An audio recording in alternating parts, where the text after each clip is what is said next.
Welcome back, everybody, to the Titan v Aegis Champions match.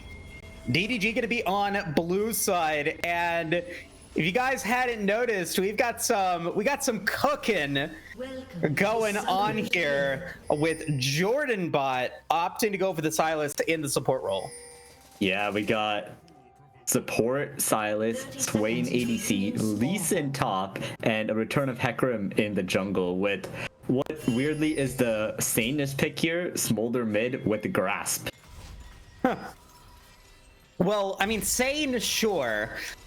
Execution is gonna be the name of this game here, especially for Branny Fan and Neversaw. Early game was, I think, the strongest point of DDG in game one, and in this time they have to have it if they want to get their Smolder and their Swain and even their Silas up to a point where they can really start to pressure AWE as we move into the later stages of the contest. But during the break, Karthik, you were talking about the Lee Sin versus Camille matchup, and what were your thoughts on that? Yeah, honestly, Lee Sin top is pretty good into Camille here, so I feel like this is one of the avenues that they have to utilize, try and get themselves ahead. Lee Sin can always just get the first hit onto the Camille, can poke with the E, and there's a build going on right now where if you max your W, you can, and you get your Hydra, you can get from like 10% to almost full health by just Eing and using the Hydra active on the wave. So you've got a really quirky Lee Sin build that is kind of crazy in the side lane if it can get going. So we'll see if they are able to do that. Gonna be the QE combo. Adaptive defenses coming in from Havoc, going to be trying to go for that trade. But Vision of Empire pushing that wave forward, going to land another Sonic Blast on to Havoc to complete that trade, have a positive outcome. Yep, and the junglers, they're going to be moving away from each other, so it's going to be a chill little full clear game. Hecarim loves to full clear, and Ujir's ganks aren't the best before he hits level 4, because he really doesn't have the stun before then. So, yeah, just taking a little bit of time to look at... We talked a bit of how DDG can make something happen in this game, as Havoc gets a pretty good trade. He's going in. Wow, yeah, going to land that stun as well. As you know, we're seeing the lane start to push forward on the top side for DDG. If the timing works out, maybe the wave bounces back and Lobster's going to be able to find a gank. And on the other side, it's the same deal with Gecko and Marcotte really trying to pressure Jordan Bot and Branny Fan with those low ranges on the champions. Yeah, exactly. They're going to get some good poke down. It's just going to be like, I feel like Lobster has to try and get in there and try and get them an all-in going. They have pretty good engage if the Silas chain lands, so they have to try and look for that when the jungler is around. But yeah, if they don't snowball in like the first 5 to 10 minutes, I feel like it's just so doomed for them. Oh, here comes a gank, but the dragon, he's okay. He's just going to fly away here. Wait, it comes back in. Yeah, I'm gonna get a little bit of chip damage on to Laundry the Udyr, who then goes back to lane, but it's first blood that goes against Jordan Bot on the Silas. They get knocked up, the Ignite lands, and that's gonna be 400 gold in the pocket of Gecko. Oh boy, there goes bot lane, as now Marquette going in again. Yeah, gonna land more damage onto Branny Fan, gonna try to push them off of this wave a little bit, and might even threaten the dive, but Lobster is there. Marcotte going to go back onto the horsey. Not gonna be enough for them to feel confident to go in and contest, but importantly in that exchange, because it was a 2v1 and because of the pressure, Branny Fan unable to get that cannon minion. Yeah, you hate to see it, but good zoning there. As now Jordan, he's looking, but I feel like, nah, there's not quite enough mana on Gecko to get the kill on him. But oh, you see an all-in by Mags, but here's the horse. Okay, now Evil Lobster trying to come through, trying to get that blood for DDG, and they're going to be able to get it. But Fortnite there, and Henry going to be able to take out Neversaw, and it's going to be mid laner for mid laner going down. Neversaw with the TP advantage. Yeah, gonna be a 1-for-1 here with the junglers picking up the kills as Havoc. He's getting in some good trades. Fortnite should win this fight, but there's a Silas hanging around. And it looks like Laundry, Fortnite will back off. Flash expended on Neversaw, Mags, and on to Laundry, as well as Ghost coming in from Evil Lobster. So a very expensive mid lane play for both teams. Ends up still being that 1-for-1, and both junglers are the ones that get the gold. So these mid laners coming back, but not really going to be getting all of that benefit immediately right off the bat.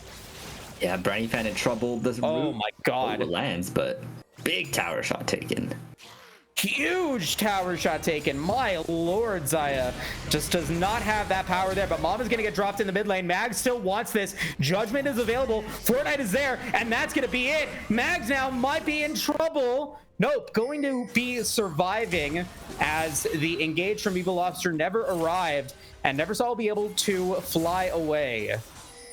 Yeah, Neversaw almost going down there. He's going very greedy with the scaling build here. He's got the tier, he's got the grasp, and he's got a couple of moats to just give him as much CDR as possible to get his stacks going.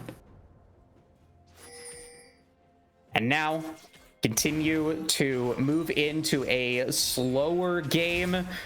We are going to see that AWE were able to pick up all 3 of those Void Grubs. Lobster started them, but it was Fortnite and Mags that finished them. Yep, they do end up picking them up as Jordan going in. Get a little bit of damage on to Gecko, but with the barrier as well as Flash available, they're going to be fine. Marcotte, however, did have to extend Flash, so it's going to be a Flash for Ignite trade in the bottom lane. Yep, and it looks like Vision of Empire, he is going for that lifesteal Lee Sin build, so he's gonna, I feel like Camille can basically never kill this Lee Sin in lane until it's like 30-40 minutes into the game, and he's looking for a kill angle here, maybe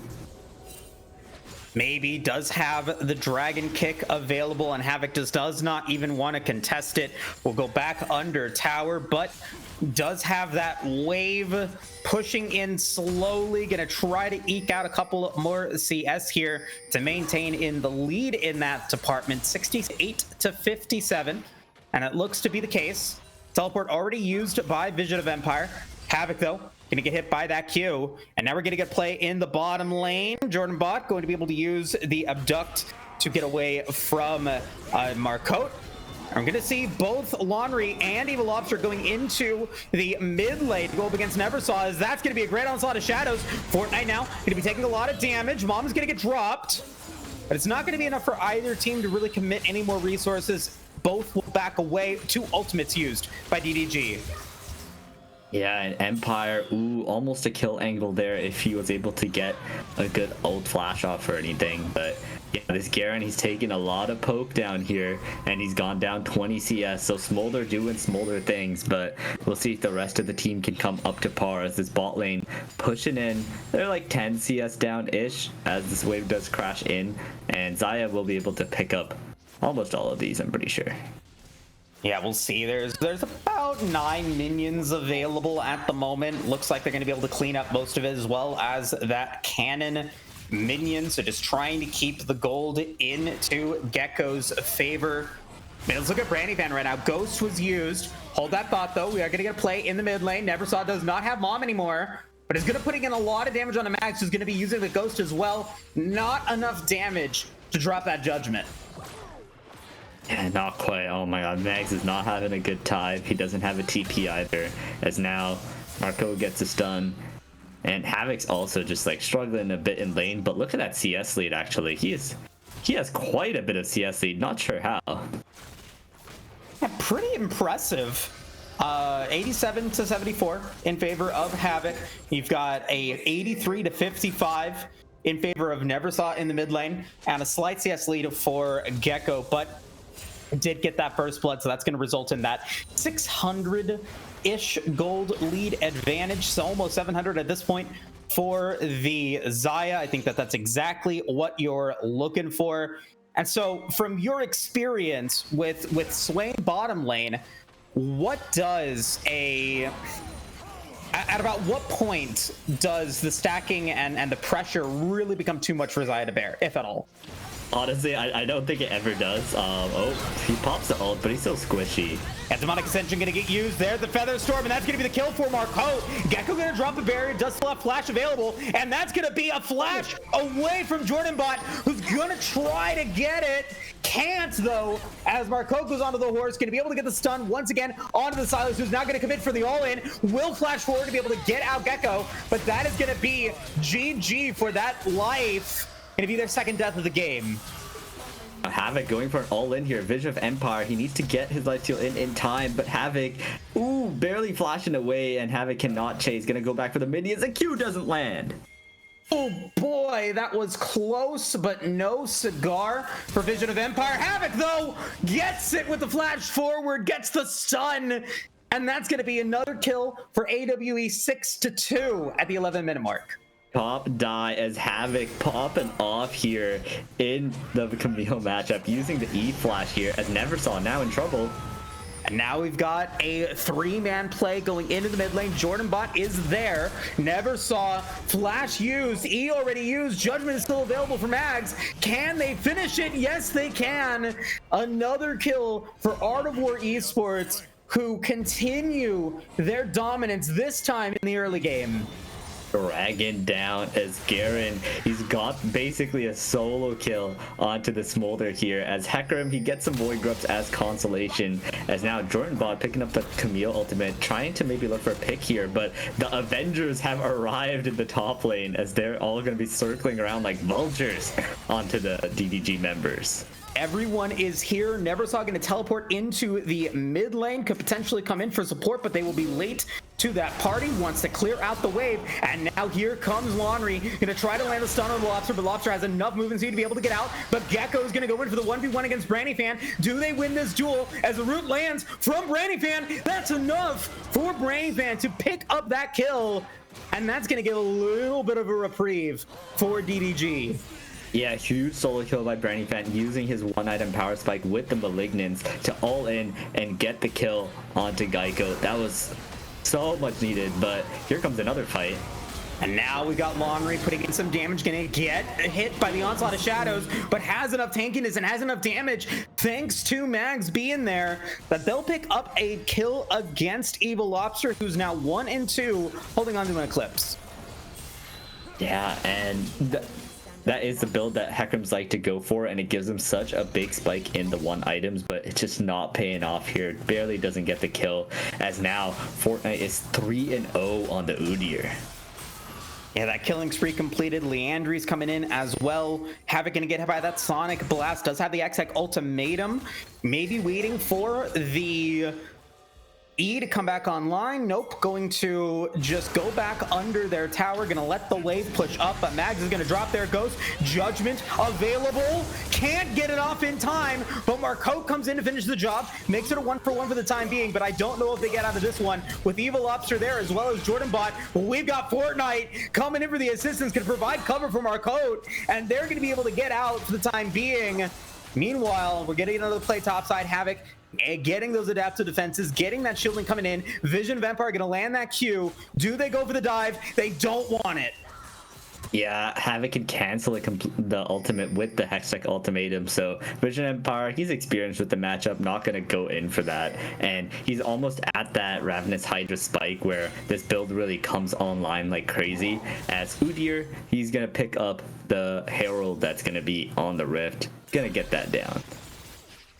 Yeah, Evil Lobster either knows that it's there and doesn't attempt it, or doesn't know that it's being taken. I assume that it's going to be the former, with that Scuttle Crab showing vision.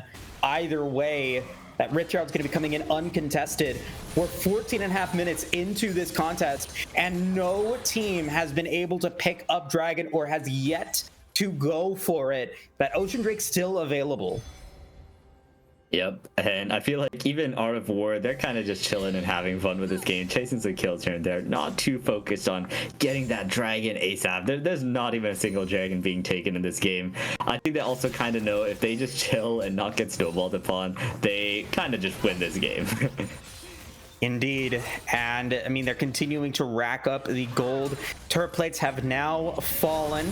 They're up by 1.7. We take a look at Neversaw's stacks on the Smolder. 172, very respectable at 15 minutes. Yeah, honestly, pretty good. He is like scaling pretty well, and I think he'll be a bright spot. But there is going to be a lot of people running at him, especially like Garen with Stridebreaker is so hard to beat out because Smolder doesn't have like the typical dash. It's based on how much movement speed you currently have. So if the Stridebreaker passive lands on you, you're basically an immobile character and he can just run you down at this point.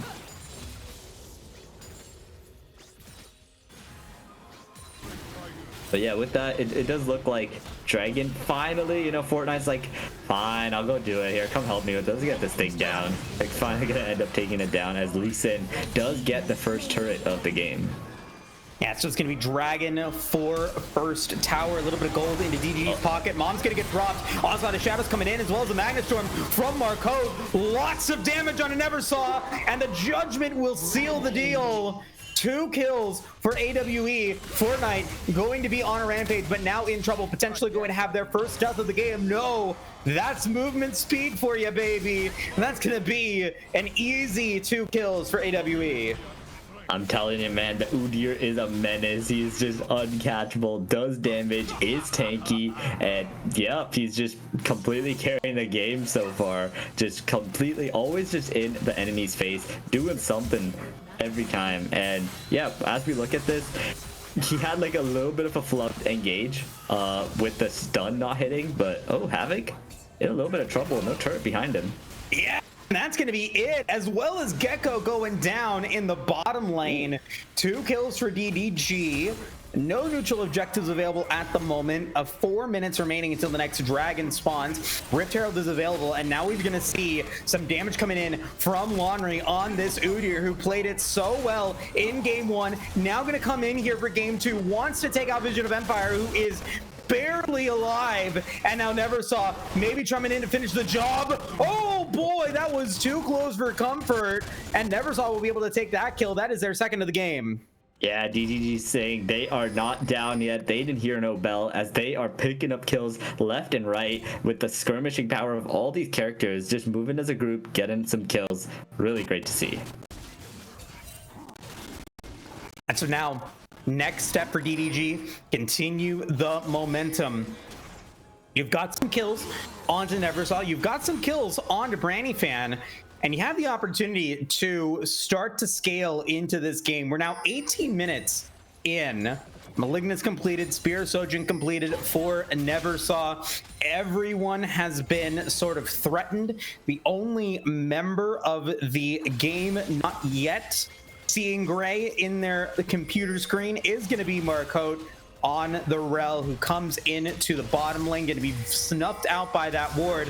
But Mags, I don't think, was snuffed out there, and now going to be able to go up against Brandyfan, who's going to be forced out the flash. That's going to be 2 kills potentially for AWE, but that's going to be a big demonic ascension, and Judgment's going to be dropped in onto Jordan Bob. Gecko going to drop their Featherstorm as well. Does have the root available, going to be able to land it, as well as the stun from Marcotte, who dodges the Q for Vision of Empire, who teleported down, gets nothing for that exchange. Yeah, Loft actually opting not to ult there, and Geico gets out scot-free as another fight in the mid lane. Evil Lobster now in trouble. Onslaught of Shadows trying to be used, but it's not enough to escape the power of this very fed, extremely strong duo, Mags and Fortnite. Able to escape. The stacking has completed there for Neversaw, going to have that Elder Drake execution, and now Vision of Empire might be in trouble. Going to be able to use the safeguard to get away, as well as the Rift Tower going to get dropped by AWE into that mid tier 1 tower. Not quite enough damage to finish the job, as both teams have only 3 of those Void Grubs. They will have to go back in to finish it. 30 seconds remaining until Baron spawns. And looking at this game state, do you believe that DDG still has the avenue to win this game, or has AWE maybe sealed the deal here with a 3,000 gold lead? You know, props to Neversaw. This guy got his to 225 stacks at 19 minutes, which is crazy. He really made use of being into that range and melee matchup, so he is pretty strong. But honestly, I think there was a little bit too much of a cost. He died 5 times. Like Garen has 5 kills, the Udyr has 5 kills, and it'll be a little bit difficult for him to kite them this game, I feel like. So I still think DDG have an uphill battle here. They gotta, I think, get some good picks on the side lanes, try and make stuff happen, as objective wise there's still a long time to go. There is only just one dragon down. And now we're going to see the opportunity for AWE to look for another neutral objective. They did clear out that tier 1 ward, or that tier 1 tower in the bottom or in the mid lane, as well as the inner tower in the top lane, which is going to even out the, or going to give them that tower advantage here at 20 minutes. Next dragon spawning in 3 seconds. It's going to be only the second of the game. And now we've got Laundry coming through. Magnus are going to pop as well, but Brandon Fan is there. Jordan Bot still dangerously low. Mom is going to fall, but I don't think it gets any damage onto anybody in AWE, as Gecko now potentially in trouble. Going to have to drop that Feather Storm. Brandon Fan still in the Demonic Ascension, but it's not enough to stop Gecko from being able to take that kill against the Swain. And that's going to mean 2 more kills for AWE as Vision of Empire falls off screen to Havoc. Yeah, and that's just kind of how these fights go, right? You have to run into the Xayah, and she just gets to pull all her feathers back into you.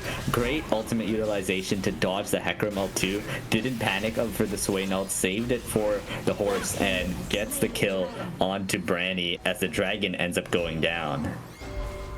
Dragon going down, the mountains will now rise. That goes to me for the Dragon game. It is now 1-1, which is better than my stat line for the AML. But never saw now potentially in trouble flash used, and that might do it. That will do it. Fortnite not even in trouble, not even close to getting hit by that Elder Drake stacking.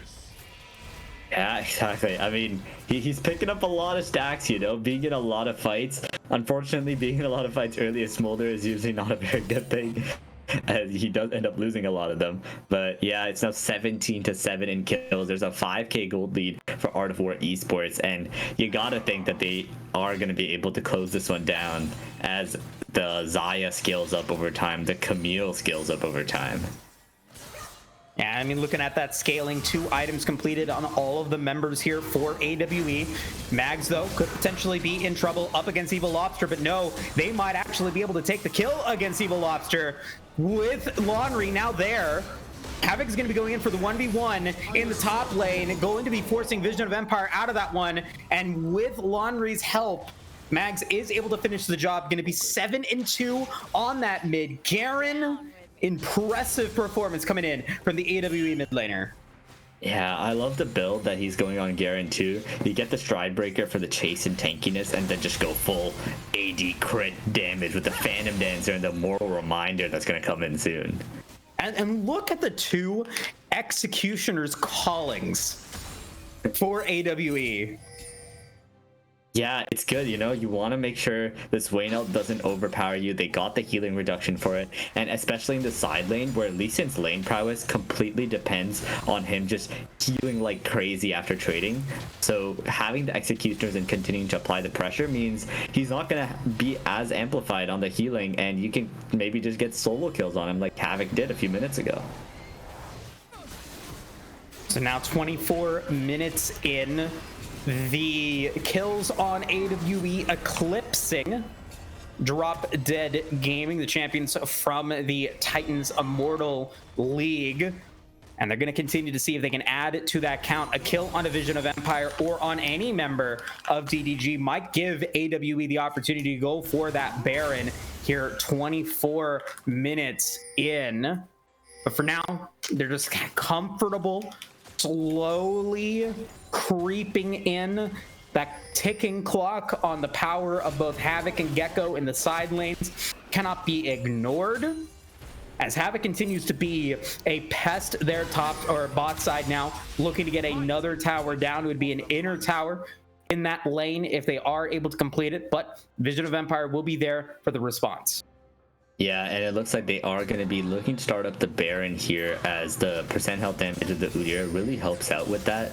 And they've got all the vision, but no, just peeling up here. But yeah, Havoc is going to be so scary, especially when he hits that 3 item mark. It'll be pretty hard for the Lee Sin, or anyone to be honest, to deal with them at this point.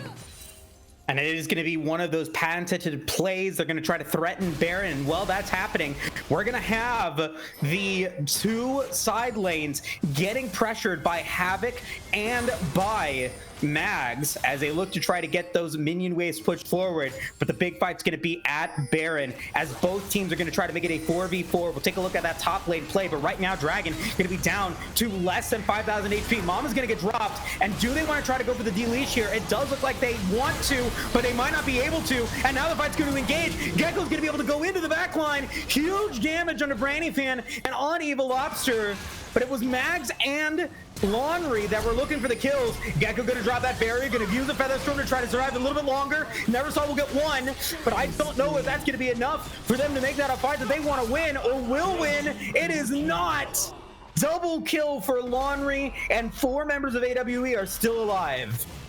Yep, they're going to be going back onto that dragon as Mags comes onto the top tower. Going to be chased away from Vision of Empire, but it looks like the Baron is slowly going to be there. They don't really have too much damage here. I think, yeah, Camille's going to come help out Havoc with a little bit more damage to help them with it as they slowly get it down. And, you know, brave attempt by DDG. Never Saw with a nice flash play getting Geico, but in the end it's just not enough. He is not strong enough to get through the meatballs on the side of Art of War Esports. And so that's going to be first Baron completed here. Objective bounty is completed for the side. Wait a second. Well, oh wait, that objective bounty was what? Who got Baron? DDG got Baron. Wait, what? Brandy Van was able to snipe it. Oh my god. Oh my god, I can't believe it. DDG pulling out miracles, and that's the exact kind of stuff they'll need as they go onto this dragon for another bounty. But TP's coming in. Are they going to be able to get out? Looks like they will. Yeah, gonna try to go for it. Mags does have Ghost available. Unfortunate there. Maybe Laundry's sleeping on the job or missing that smite. That was shocking to me. I mean, things happen, you know. At least it happens in a game like this where he should hopefully still be okay. Yeah, I mean, it's still at this point 6,000 gold or 6,000 gold advantage, but 3 items completed. 4 Never Saw. You have the Seeker's Arm Guard completed for Brandy Fan, close to being able to complete that Zhonya's Hourglass. Once you do, you've got a relatively tanky Swain that is still going to be dealing a lot of damage. Went for a very aggressive build. 2nd item, Cosmic Drive. You know, I like the Cosmic Drive, getting the movement speed and everything to help you stick on to the enemy carries. He's going to be finishing up that Zhonya. Is going to be really helpful when having to deal with the pullback of the Feathers or the Demacian Justice. So I like the build from him so far. We'll have to see if it is enough to pull it off in those team fights. And definitely so. Baron power play still available for another minute 10, and that's going to halt any further advances by AWE for the time being. But we do have a fight potentially going into the bottom lane, as Havoc and Laundry are now going to be there. Marco coming in, as well as a Hexical Demand going to get dropped from Jordanbot, who's going to get stunned out thanks to the hook shot from Havoc. Mom is in, but it's not enough to really make any sort of threat on to AWE. That is 1 Baron buff down with 40 seconds remaining. And take a look at top side. That inhibitor tower is dead. Yeah, I mean, Jordanbot really looking for the play there. He's like, I got the Hextech ultimatum, I got someone in it, guys, but it's Fortnite. He's not dying, and he just sustains so easily, and they end up picking up the kill onto the Silas support, who isn't really as tanky as one of those Silases with actual gold in their pockets. As towers now start to fall, even with Baron completed for DDG, that Baron power play did not get them any towers or any kills, and instead, Art of War Esports will continue to apply pressure here in the end game. We are 30 minutes in, and big builds are starting to come through. Oh my god!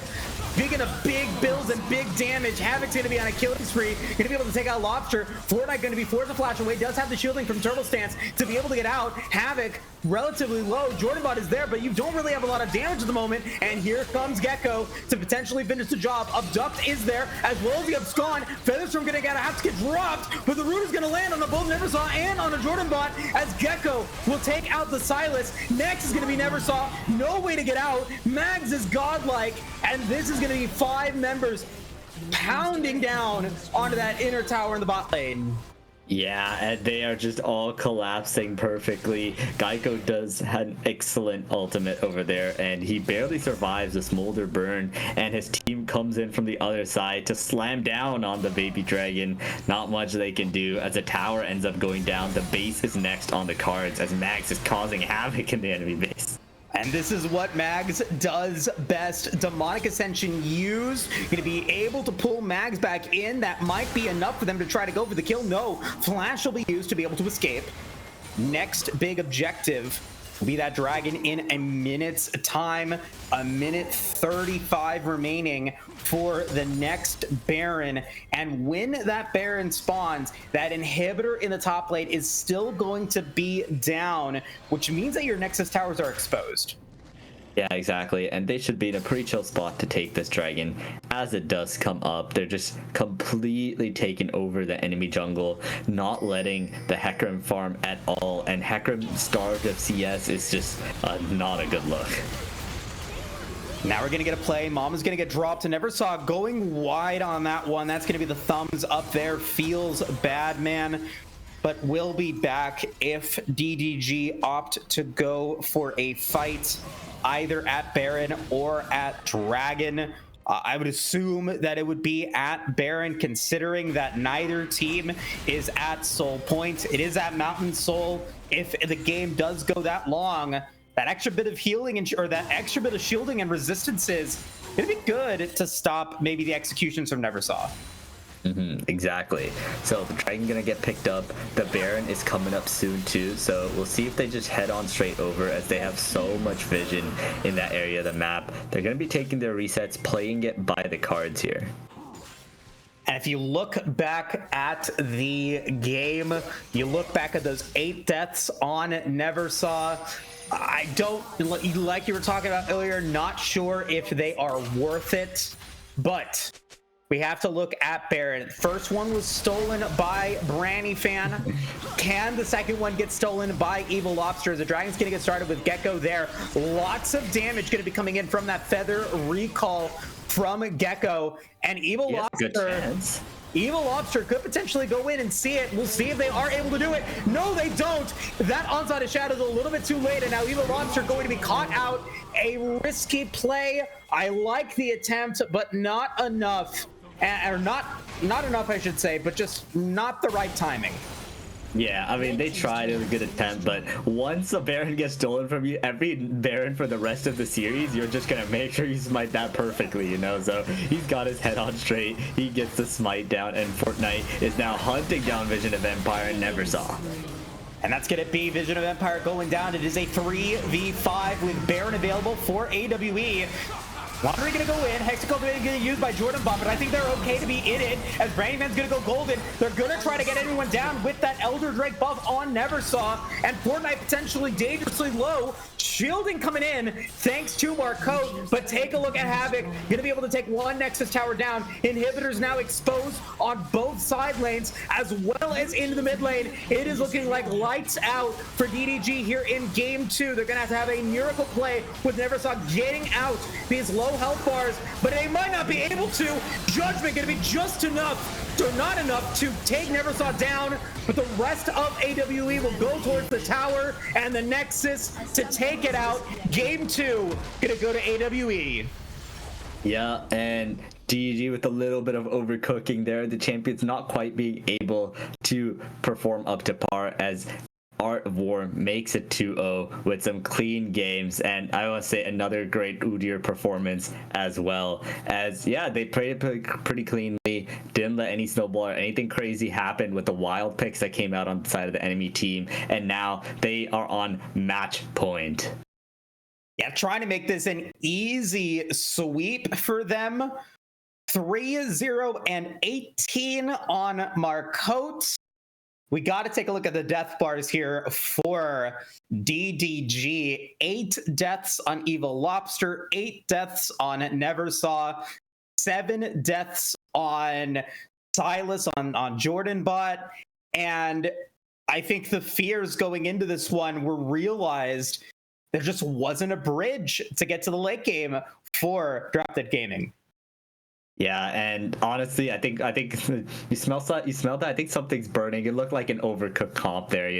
I think you're gonna have to just go back to the drawing board, try and take up something else here. I like the spicy picks coming out, like 1 or 2 here and there, but when you just bring everything in, it's like, when you put too much in a dish, it's just too many flavors, too many textures. It just doesn't come out right. And with that, it is 2-0 for Art of War Esports as we head on over to the next game after a short little break.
Welcome back, everybody, to the Titan v Aegis Esports Champions match.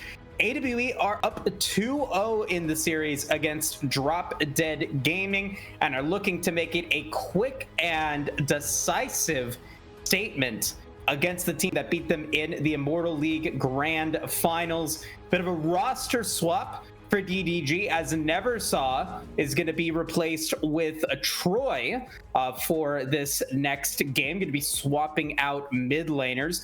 Could affect the draft, but as we get into the bans, we're going to see that Senna getting taken away once again. Yeah, might be the Ezreal, the Aurora coming in. I'm gonna need to see an Udyr ban, man. They have not been able to deal with it so far, and Fortnite is just looking way too comfortable on that pick. But yeah, we'll also see what DDG want to prioritize going into this first pick here. Hopefully a little bit more vanilla of a draft this time that they know how to play with, the teammates have experience playing with, that they can try and come back and who knows, maybe even make a reverse sweep, you know? It's definitely possible, and as you had asked for, you will receive.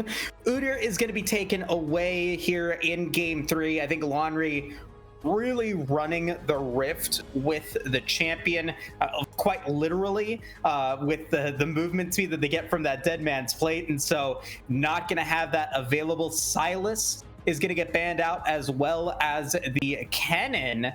So DDG are going to be going for a completely different type of game here, and they're going to take away Marcote's Rel that they've used in games 1 and 2. Yeah, I love this from DDG. They're taking out the core characters that Art of War has been playing around, you know, the Udyr and the Rel that they have just been picking early phase past 2 games. But I think Art of War still has other picks that can kind of do that exact same thing, right? Rel can be substituted by Leona or the Nautilus, and Udyr can be replaced by some other engaged champ. And there you go, Alistar straight away. Yeah, and Alistair coming into the table. It's one of the things that we've applauded Art of War Esports for the entirety of this split. It is their adaptability in draft, and it's maybe one of the reasons why they have won so many games in series so handedly, is they're not afraid to go for a different composition for every game. If it doesn't work, in their semifinals match, they only played 2 champions twice. They had over 15 unique champions played in that semifinals match, and we're going to be seeing that again here with the Alistair Volibear. Echo, a very interesting B2 pick, maybe feeling the Arcane vibes if they decide to go for it. Hubbard, not locked in.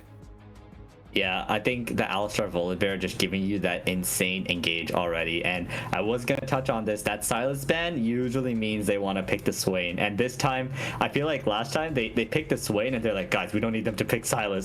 We'll just pick it anyway. But this time, more composed, they banned that out and they can play around the Swain, which honestly, he played pretty well. It's a great flex pick if Troy does play it too. And we got Wukong rounding it out. Yeah, and I love this as well. Lot of potential Wombo combo coming in. You get the knockup, you get the Magnet Storm. Everyone is clumped together for a long time, and Swain is not going to be able, or Swain is not going to be tough to defeat, especially as the game goes on. But an Anivia hover here could be interesting. Instead, it's going to be that Smolder, very slippery champion to get away from that 3-man combo. Yeah, love to see the Smolder. I think it's just a great solid pick in the meta like we saw last game. It did fairly well too, despite the comp around it. But yeah, I think it's going to be good. They can flex it into mid and ADC here. And we're going to go into the ban phase. Let's see what they do end up banning out so far. Going to be the Corki. Yeah, don't want to play against that, threat of still something going into the mid lane. Garen getting taken out. Respect coming through, as well as that Talia, a champion that can pair very well with the 3 that are in, especially if you're able to land a strong Weaver as well. So taking that out of the picture. Now, Garen is off the table, but Gnosis is still available for Mags, that he has played at a championship level here for AWE. We'll see if he gets banned out here, and it is going to be the Gnosis. Yeah, it is going to be the Nasus, and I love the bans here from the side of Art of War. Just taking a quick look at Troy's match history, it's been, this guy has insane win rates and a lot of games on Aurora, Corki, and Talia specifically, so getting those out of the table and putting down the Anivia, which I love into the Swain, where if he channels his ult, you can create distance so easily and just make it fall off and just re-engage after, so really love to see that pick. Rise, a potential response here. Still worried about some early game presence. Wukong does still need to get level 6 to get that Cyclone to be a real threat in those ganks. We'll see what they decide to go topside for Vision of Empire. Darius still on the table. I wouldn't necessarily be opposed to it. Renekton. I do think that you need something early game for DDG to get through, but it's going to be the Skarner instead. Yeah, so it's going to be Wukong top probably coming in, which has that power in the early game, especially with the changes to help him out. The cube getting buff is going to make him a little bit of a lane bully in that game. And I like the Gwen counter here, especially into that beefy comp that can't really kite the Gwen out. So Gwen is just going to have such a great time against them. Oh, definitely so. And you've now drafted a late game composition for AWE, and I think maybe I'm biased because, you know, they're the AML representative, but the Volibear can facilitate those early ganks a lot better than something like the Skarner, so maybe something that's not like the comps that we saw in game 1. And so while you do have 3 champions that want to get to late game, I still think you have enough presence if you're able to rotate the map accurately to contest those early neutral objectives. Yeah, and this entire series, I've been a fan of Art of War's drafts, and they continue to do it this game as well. I think their role players have the identity that they want to go for, like the jungle and the support, just having that beefy front line and the engage to create space for their carries. And the side lane that always comes out with like the Camille pick and now the Gwen, I think it's going to have a great time this game as well. Look, I feel like this is just good. They're looking at that strong 3-0 here with their drafts that have been continually giving them such a great advantage. Yeah, this is... I'm really liking what changes to the drafts that Art of War has been going for here in this series, and most importantly, I have to give a shout out to Havoc in the top lane. I think in both games, especially on that Camille against the Lee Sin, has been able to hold their own, has been a difference maker, especially as we get into the team fight phase. And so I look at this composition, and there is definitely an opportunity for Havoc once again to pop off. Yeah, I think so. I feel like this Gwen can really just go to town in these team fights where Garner is just going to be paper for her to cut. The Rel going to be paper for her to cut. The Wukong also kind of paper for her to cut outside of his ultimate. So it's just going to be so easy. If this Gwen doesn't get put behind, Havoc's just going to carry the game. Oh, definitely. And even then, you know, you still get the opportunity for Anivia and Smolder to come online as well. If you go for that Rod of Ages composition, you get to that 225 stacks. I don't know if Swain scaling is enough for DDG to really pack enough of a punch for them to come through, especially since it's so easy for, I think, a lot of these champions to build something that will give those grievous wounds and stop the Swain from healing. We saw how aggressive Branny Fan wanted to play with it in game 2, went for that Cosmic Drive Malignance build. It was impressive, it was risky, but it just didn't survive long enough to really provide that pressure. Exactly, and I feel like Swain scaling is also very conditional. It works if you are into that team comp where you can just like stay alive with your ultimate perpetually, but I feel like into this comp that isn't really it. There's so much CC and lockdown that they can play around, they can kite you so well that even if he scales up, I feel like Swain has more of an effect in the mid game this game, and that's where he needs to pop off with like this Wukong Swain combo, the Skarner ultimate. I think mid game is where they need to win this game if they have any chance of taking a game back. And if they're going to do it, it's going to have to be now. Otherwise, Art of War will win this in a clean 3-0 sweep. Let's go ahead and jump into that Game 3 Dragon Draft. It was at Mountain Soul. It is a point for me, Karthik. You get to go first. All right. I want some Infernal this game. I want some big damage. Gonna take that. Yeah, I like it. I like it. I'm going to go with Chemtech and the Hextech Soul. All right, grabbing those new ones. I'm gonna go to the classic. Let's get the Ocean and the Cloud in here. Love it. Love it. And that's going to leave me with Mountain once again. We'll see if it does happen 2 times in a row. Folks, you know, this could potentially be the end of this summer 2024 split for these 2 teams. Art of War would love to continue to keep that high momentum going after their AML victory, and they can do that here with a sounding defeat against EDG. But it went to Game 5 in the quarterfinals for them in the AML. It went to Game 5 in that Titan Esports Immortal League Grand Final Championship. Does this series have what it takes to go the distance? We'll be back in just a bit to find out.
Welcome back, everybody, to Game 3 between Drop Dead Gaming and Art of War Esports. Troy now in for Drop Dead Gaming, going to be going with that Rise, a champion we saw very little in the AML regular season. The games that we saw played didn't really make a lot of effort. But also, let's look at the way that these lane assignments have now been put in for AWE, Karthik. Yeah.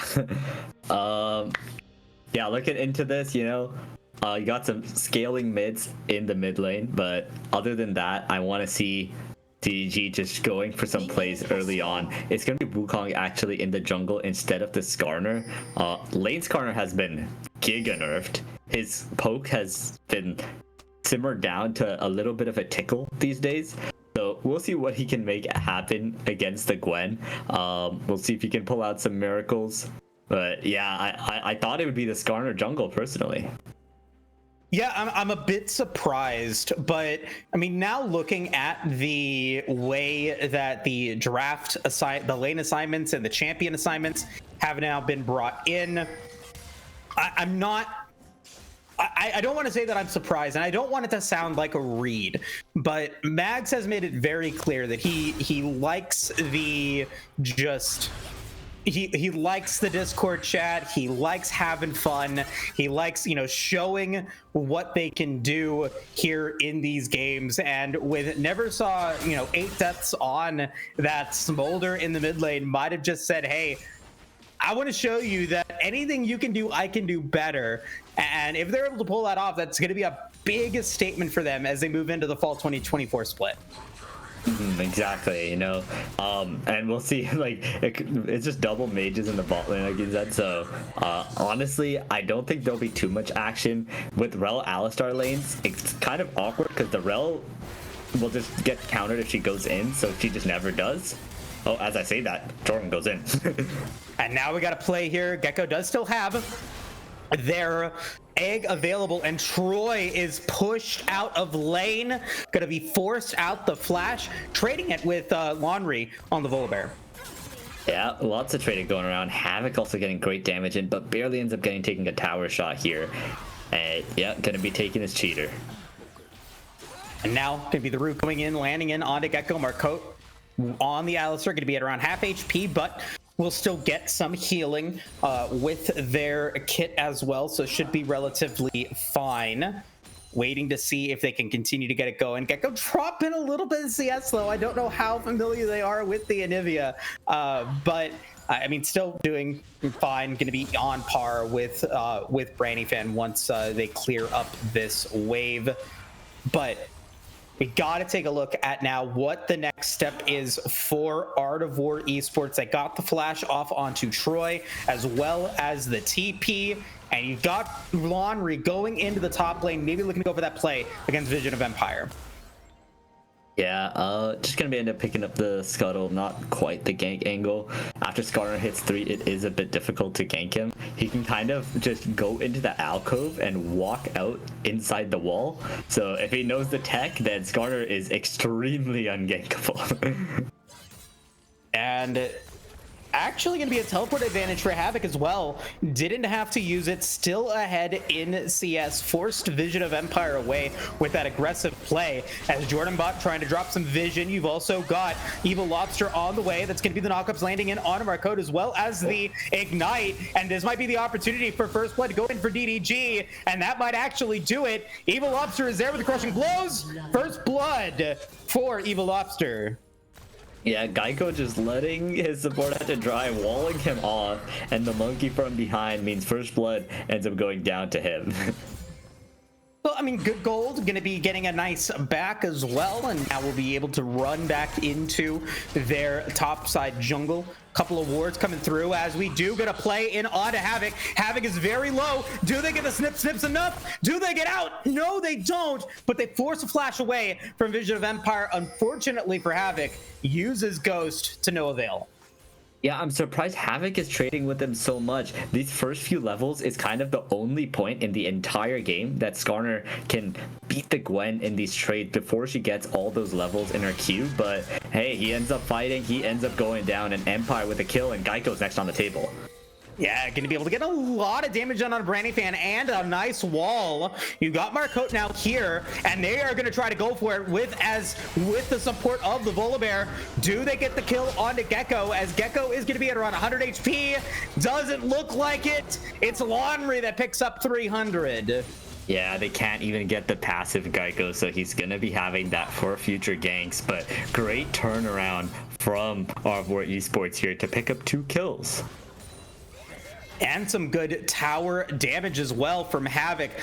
Didn't feel comfortable enough to go for that last shot. The minions will be enough to take that first turret plate down in the top lane. Marcotte hovering with Mags against Troy the Rise, as they are going to try to move forward here. They do have some advantage in the top side of the river, but that's a nice knock up in on Troy, going to be down around half HP as the Void Grubs going to be taken. One of them at least going to be taken by Evil Lobster, as Mom's going to get dropped. Marcotte is going to go down, and now it is going to be a 2v3 for the time being. We do have Havoc now coming in, as well as Vision of Empire, so that'll be a 3v4 exchange. They opt against it, and there is still 2 Void Grubs available for take. Yeah, they're going to be going down for that with the health advantage, but actually it looks like they are going to look to contest. Oh, he got ulted. And there's no level 6 yet. Needlework is going to fall, and Havoc going to try to come in. Evil Lobster going to be on a killing spree. That's going to be their 3rd kill of the game. That's what a killing spree means. 2 procs of that needle, or 1 proc of that needlework still available. Going to be able to get some damage on the Vision of Empire, but that's going to be not enough to deter them from running away. And they're going to continue to push in, as Troy, very low mana, actually no mana. Mags has flash available, might try to go for this one. Yes, they do. Do they die? Yes, they do. It's a 1-for-1 in the bottom lane. We now have Gecko trying to go up against Brandy Fan, who's in the Demonic Ascension, wants to try to get it. No! I don't know what happens there for Mags. They flash forward, and they end up getting killed. Do they have the stun onto Brandy Fan? They have the wall landing. They have the ultimate through, and Gecko will take that kill. A Nivea moment as Brandy Fan thinks he's got the better of Geico here, but he sits at his passive, and it's just so hard to kill that egg in the early game before the resurrection comes back, and then the abilities are back, and he chases him down with a beautiful stun to finish him off.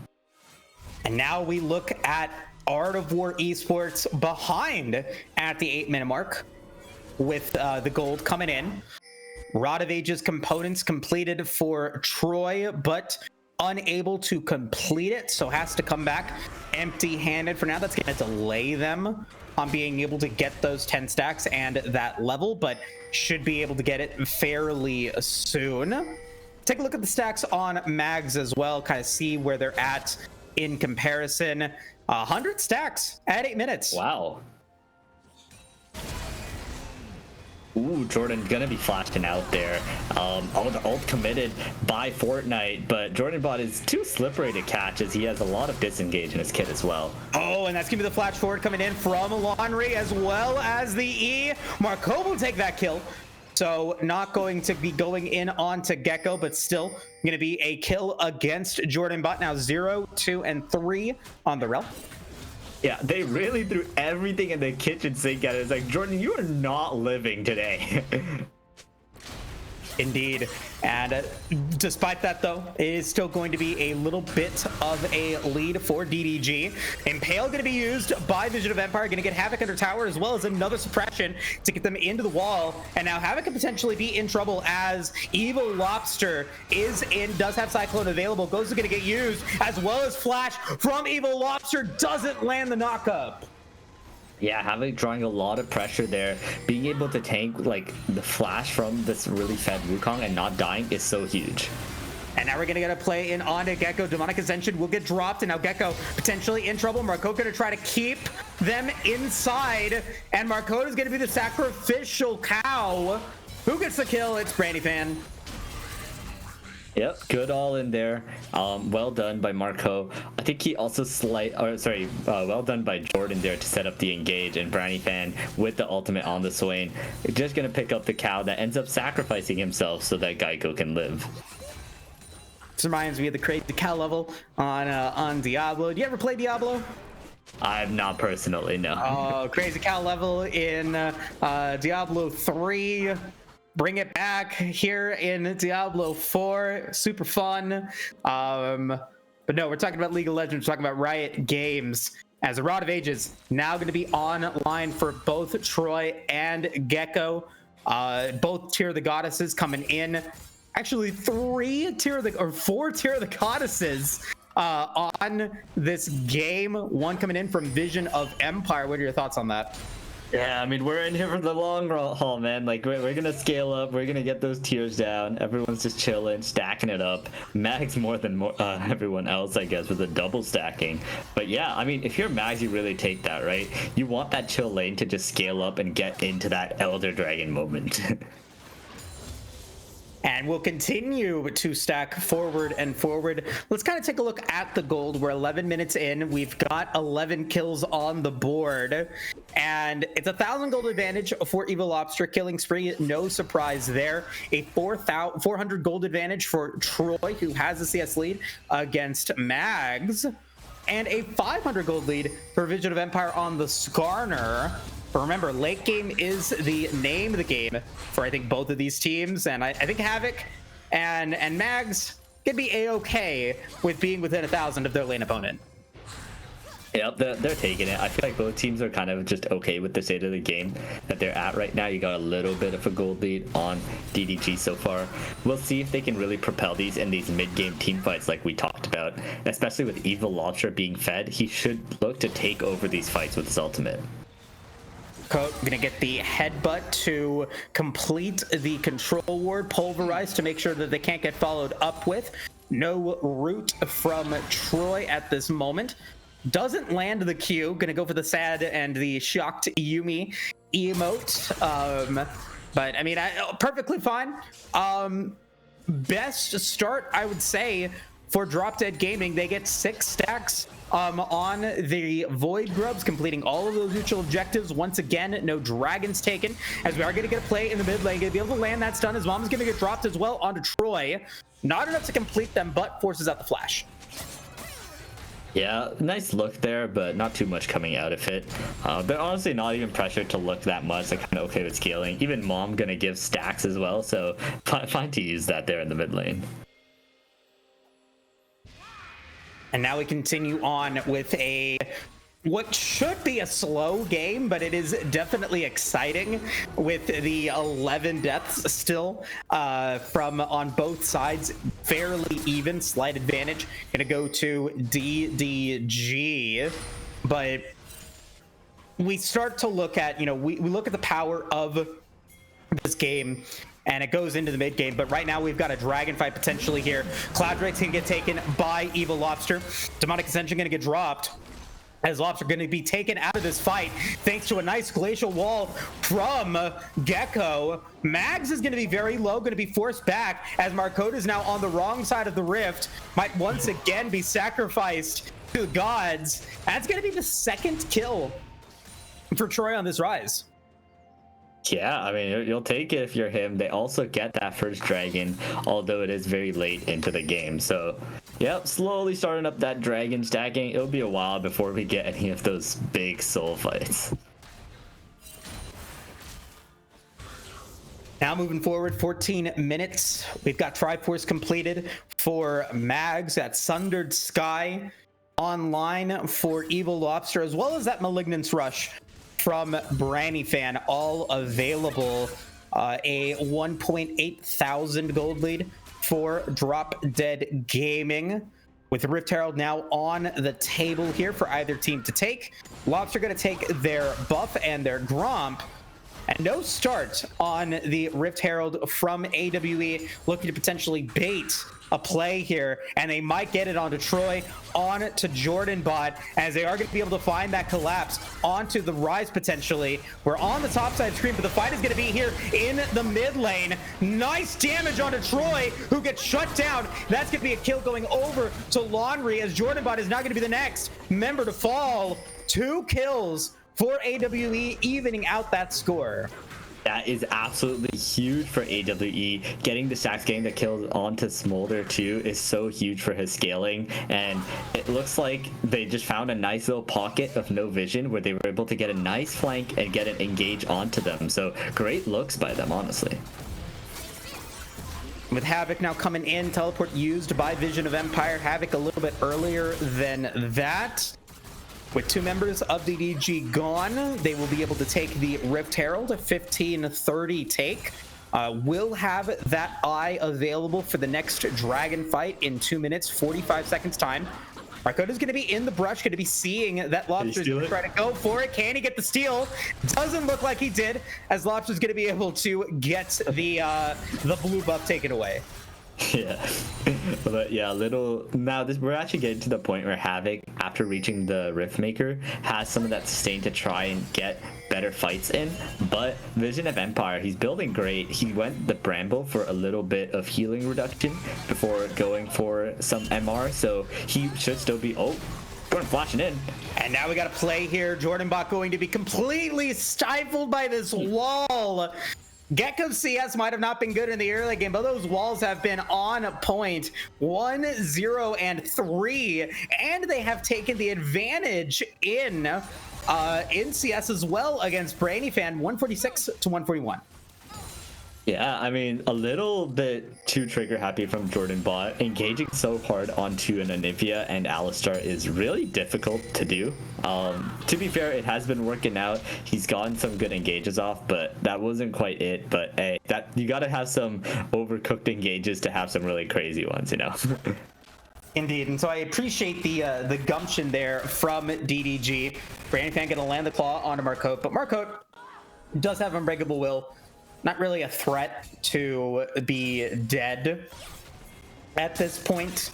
Level 11 completed for Mags. Take a look at that stack count now at 17 minutes in, if we could please, Wookie. 152, so slowed down from the start of the contest, but eking towards that 225. Those big stack counts could still be an impact with Dragon spawning in a minute. Yeah, I never saw had a Garen to just permanently hit the entire game. Mags has to have like a more usual stacking duration, so it should be getting it 20 to 22 minutes, hopefully. But as we look at the other stacks too, you can see the the Seraph's almost finished for the Rise. Garner has his tier and Smolder also all slowly getting there. The Anivia is quite behind, to be fair, in the stacking contest, as she can't do it as well, but honestly, no rush on it. There's only been 1 dragon taken so far. She's chilling to take her time and stack it out. Yeah, and 17 seconds now remaining until the dragon spawns. Going to be the start of the Vision game for both sides. River control on the side of Drop Dead Gaming, as we're going to get the play at top side here for Art of War Esports. They will take the first tower in the top lane. Vision of Empire now there, looking to maybe stop the and one opportunity. Brainy Fan going to be caught and could potentially be in trouble. Going to drop the Demonic Ascension, but that's going to be one beefy cow, as Brainy Fan's going to be down to less than a third of their HP. And we are going to get the and one dropping, as Marcote is going to put Jordan Bot under tower. Jordan Bot's going to go down to Gecko. Marcote might die, but it's going to be a 1-for-1 support for support. Dragon is now still available for the side of Drop Dead Gaming to take, but they've definitely been delayed by that, and they did lose a good amount to secure it. Yeah, just a 1-for-1 for supports going down there. In that ball lane fight, you know, Swain can't really kill Anivia with the kiting, but Geico, actually, without the ult, he might be able to. The wall's good, forces the flash. And he wants it, misses it, but gets the spike. You don't need the stun to finish the job. There you go. He makes it happen. Surprisingly caught up to Swain even with that swiftness boost. But yeah, while the ult is up, Geico is not like a typical ADC. If Swain isn't standing in the storm, there's no way he's killing him through the ulti. But that's what the Smolder and the Gwen are for later in the game. And 10 stacks going to be completed here for Troy, and then Gecko momentarily. Seraph's Embrace now online. Mags has 360 stacks on their tier now, but is still a ways away from getting the Muramana. Only has the Longsword completed, opted to go for the Swifties and Triforce first. And 351 stacks on this tier of the Goddess for Vision of Empire. I mean, what are we building into for it? What's the objective?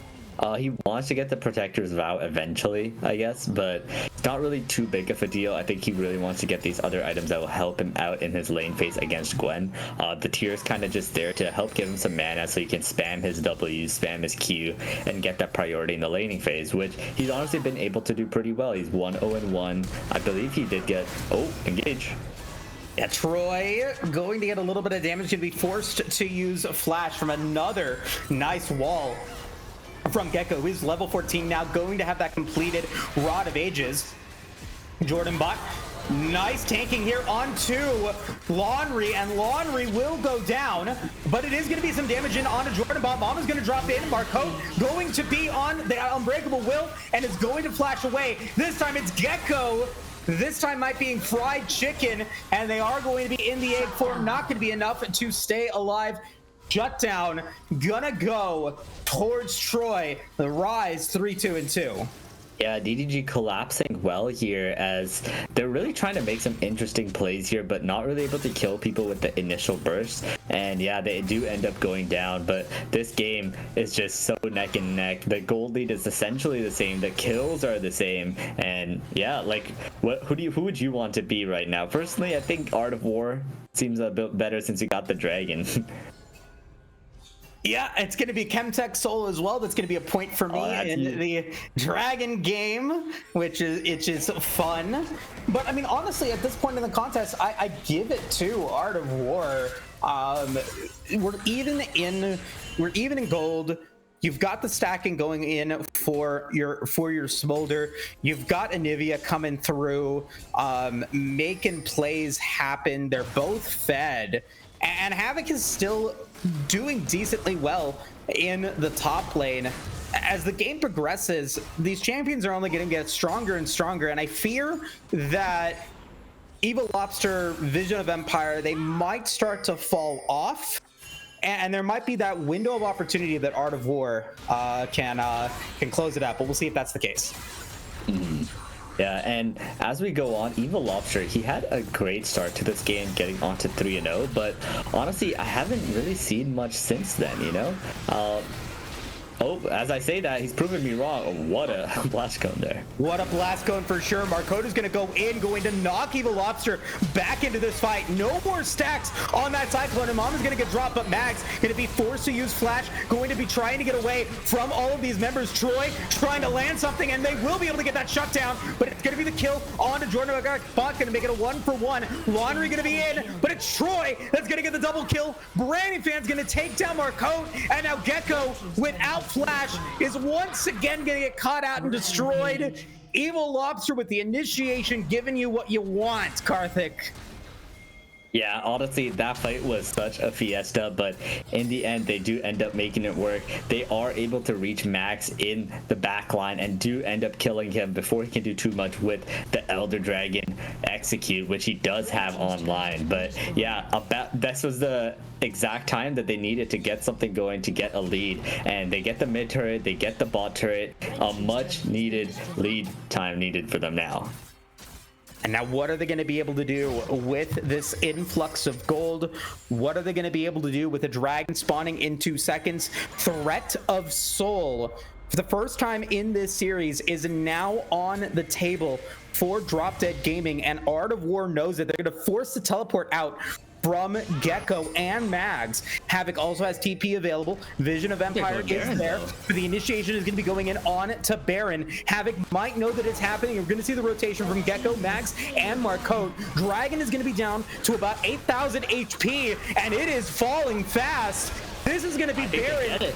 This is going to be Baron for Drop Dead Gaming, and they might be able to get out of it scot-free. Dragon for Baron, that is a trade that I will take. Havoc going to drop that needlework onto Evil Lobster. Does have Cyclone available. Mom is going to come in. Are they going to be able to get it? Jordan Bot's going to come through. Going to try to find that Mag Zone onto Mags. Mags is still going to be able to get some damage in onto Jordan Bot. Does have that execute available. There's one for Jordan Bot, so it's a 1-for-1. Make it a 2-for-1 in favor of Art of War. But that's going to be a 2-for-2. Make it a 3-for-2. Make it a 4-for-2. It's the ace for Drop Dead Gaming. Yeah, and Drop Dead Gaming are dropping them dead as they get a huge team fight to get them the lead in this game. As honestly, I think that was just such great play. The Swain ult has so much value in those little chokes. They can't escape Branny Fan as they just have to die, you know? What are they gonna do, like run away when they're the ones starting the fight? And yeah, it just goes terrible for them as now the mid inner, top inner under fire for Drop Dead. And so that's going to be a huge influx of gold for Drop Dead Gaming. You've got the 6 Void Grubs as well. You've got power up the wazoo as you continue to keep this power play going. Inner tower going down will add to the gold lead for Drop Dead. Now up almost 7,000. Before that fight, it was even, but now it is firmly in Drop Dead Gaming's control. Yeah, the game has blown wide open, and now I think they just need to keep pushing the pedal to the metal. I think they got a group, look for that inner bot tower, keep taking these advantages. Don't let Art of War breathe. You know the power that they have with the scaling team comp. Do not let them get to that point. Continue to push the pain forward. And that pain is now going to be amplified with a 4-item rise. Troy coming in for Neversaw in game 3 and is popping off in this debut performance. 7-2 and 4, as we are going to see maybe Laundry in trouble, going to be able to get out, so that's going to be okay there. Baron still available for another 45 seconds for Drop Dead Gaming, but Mags with a lot of clearing going to be able to take out that wave, so that inner tower going to be secure for the time being. And so while this Baron does not get an inhibitor down, it definitely leaves a stain on Art of War's game and an opportunity for Drop Dead Gaming to take this one and really start to turn this series around. Yeah, exactly. And now it's getting to the point where they can just choke them out of their jungle, just not let them breathe at all. As Troy, oh, he's in a little bit of a tricky spot here. Oh my god, the damage from Troy though is way too much to handle. Troy dominating now, 8-2 and 4. Yeah, the Rabadon's doing work here. He just has an insane amount of ability power, and that's a Volibear with not a lot of FR. And now mid lane under fire. Mom gonna drop, going to put in some damage, but not enough to have anyone get close to the execute range for Mags. 304 stacks, not 504 stacks, Jesus. No, 304 stacks there, not bad still on the scaling department, but you're contesting with the power of a 4-item rise, has that Zoni's Hourglass available, and will continue to be a problem. The only saving grace for Art of War at this point in the contest is that the next dragon spawning in a minute is not going to be Ocean Soul for Drop Dead. If it was, I think that would be lights out. Yeah, they can kind of take it easy here. Surely they're going to give this next Chemtech Dragon and take the opportunity to just scale up and get some items onto their carries. I still think this Gwen, once she gets to like 3 items, can be a terror in these team fights if allowed to breathe, but she's still not there since she fell behind in that laning phase. So now, still waiting to come online for Havoc. Does have that needlessly large rod, but whether that goes into a Zhonya's or a Rabadon's Death Cap, still going to be relatively behind the curve here, as Vision of Empire on this Garner really making a name. Havoc, that R5 pick on the Gwen, not quite working out the way that they wanted to. Yep, exactly. And with that, sometimes, oh, she's going in. And we got the Ghost coming through. Needlework is available for Havoc, but it's not enough to keep them alive. It's going to be a power play for for Drop Dead Gaming, as Art of War now look to potentially keep their inhibitor towers alive. There's no chance that they can go for this dragon now, as the rest of Drop Dead Gaming are now looking to potentially go for it, or maybe push up their minion waves forward even more. Very aggressive waves for in the sides, as well as the support of Troy in the top lane. Going to be an opportunity for them to clear that out, as Troy is going to get the nice benefit of Jordan Bot popping that amplified scryers, going to be seeing that Laundry was there. They will back away. Yep, and now it's just turtling for the side of Art of War, picking up whatever little scraps they can, trying to get some vision back, but Baron is on the table right now, and that's exactly where Drop Dead Gaming is headed. We'll see if Art of War actually want to contest this. They're doing a little Death Bush thing, but there's no damage here. Damage, just Marco and Fortnite hanging out. Wards still available for Marcote, trying to maybe drop and see when Baron does spawn, which is now. If a Baron fight starts and it goes terribly for Art of War, we're going to game 4. If Art of War is somehow able to eke out a win, this could be the opportunity for them to come back into this game. Teleport is available for Troy to come in at any moment. Going to be pushing up to the on the bottom side to maybe get some pressure on that inhibitor tower, as Art of War pushing into the mid lane. That tower is dangerously low. That'd be an objective bounty for them, but gold cannot be used outside of the shop unless you're Ornn, so not going to be able to find much there, as they're going to now go inside the Baron pit, and they're going to initiate upon it. 15,000 on this Baron, as they do see that Troy is still in the bottom lane, going up against that inhibitor tower. Could get the inhibitor and then teleport in. This Baron is not going down, and Troy could potentially threaten the end if they still try to commit to it, and this game goes poorly. They are going to go for the Realm Warp in. They are going to go in for the minions as well, as they are going to lose the Baron. Drop Dead Gaming with the steal, and now Nexus towers are going down. It looks like we're going to game 4, and it is going to be game 4 as Troy will complete the back door. Yeah, and what a play by them. Evil Lobster coming up big, stealing the Baron, as Troy on the split push gets the win. DDG is not out yet. They take a game back. They're coming back for the sweep, as Art of War lose out on a game. Yeah, and if you're Art of War, you go back to that decision at that Dragon Baron play. You take the Dragon, you lose out on Baron, you lose that fight, and I think at that point the contest was just out of control. But almost 5 completed items, almost full build for Troy on the rise. Had that Blighted Jewel at the end, Realm Warps the minion wave in, and this was a champion that Troy did not that they picked after 3 bans against them.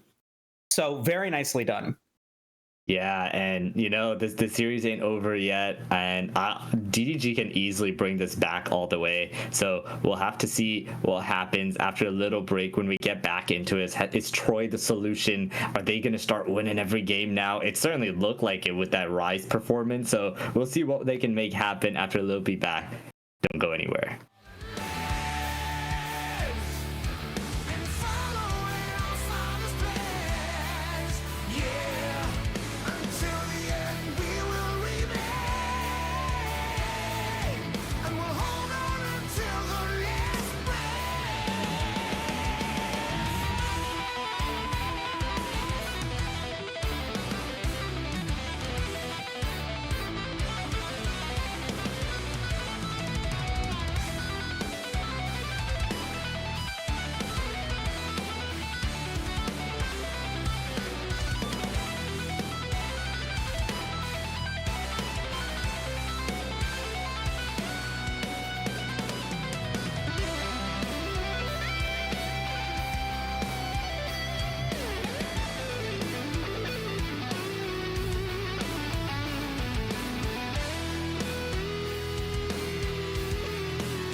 try to make yourself remember,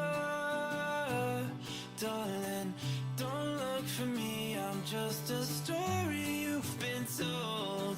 So let's pretend a little longer, 'cause when we're gone, everything goes on.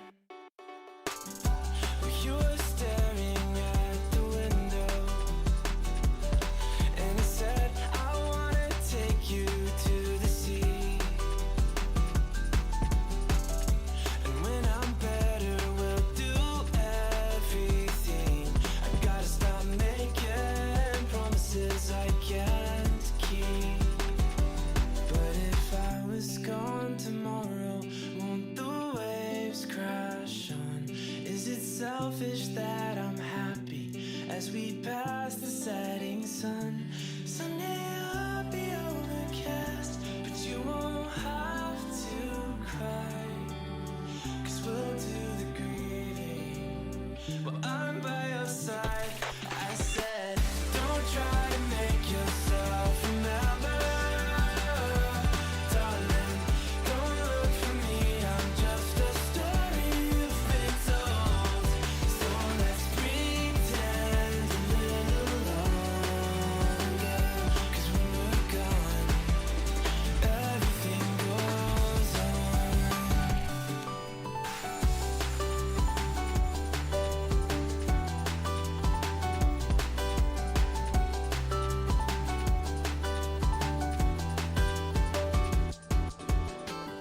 And I'm so scared of getting used to this. All the vines that keep you tethered in your room. Well, someday both of us are leaving here, but for now I'll just bring this sea to you. Will you meet me in the daylight like we did before? Then I felt you on my shoulder, and you weren't suffering anymore. You said, I'm sorry that you worried, but don't apologize. I told you to forget me, but you stayed by my side when I said, don't try to make yourself remember, darling. Don't look for me, I'm just a story you've been told. So let's pretend a little longer, and when we're gone, everything goes on.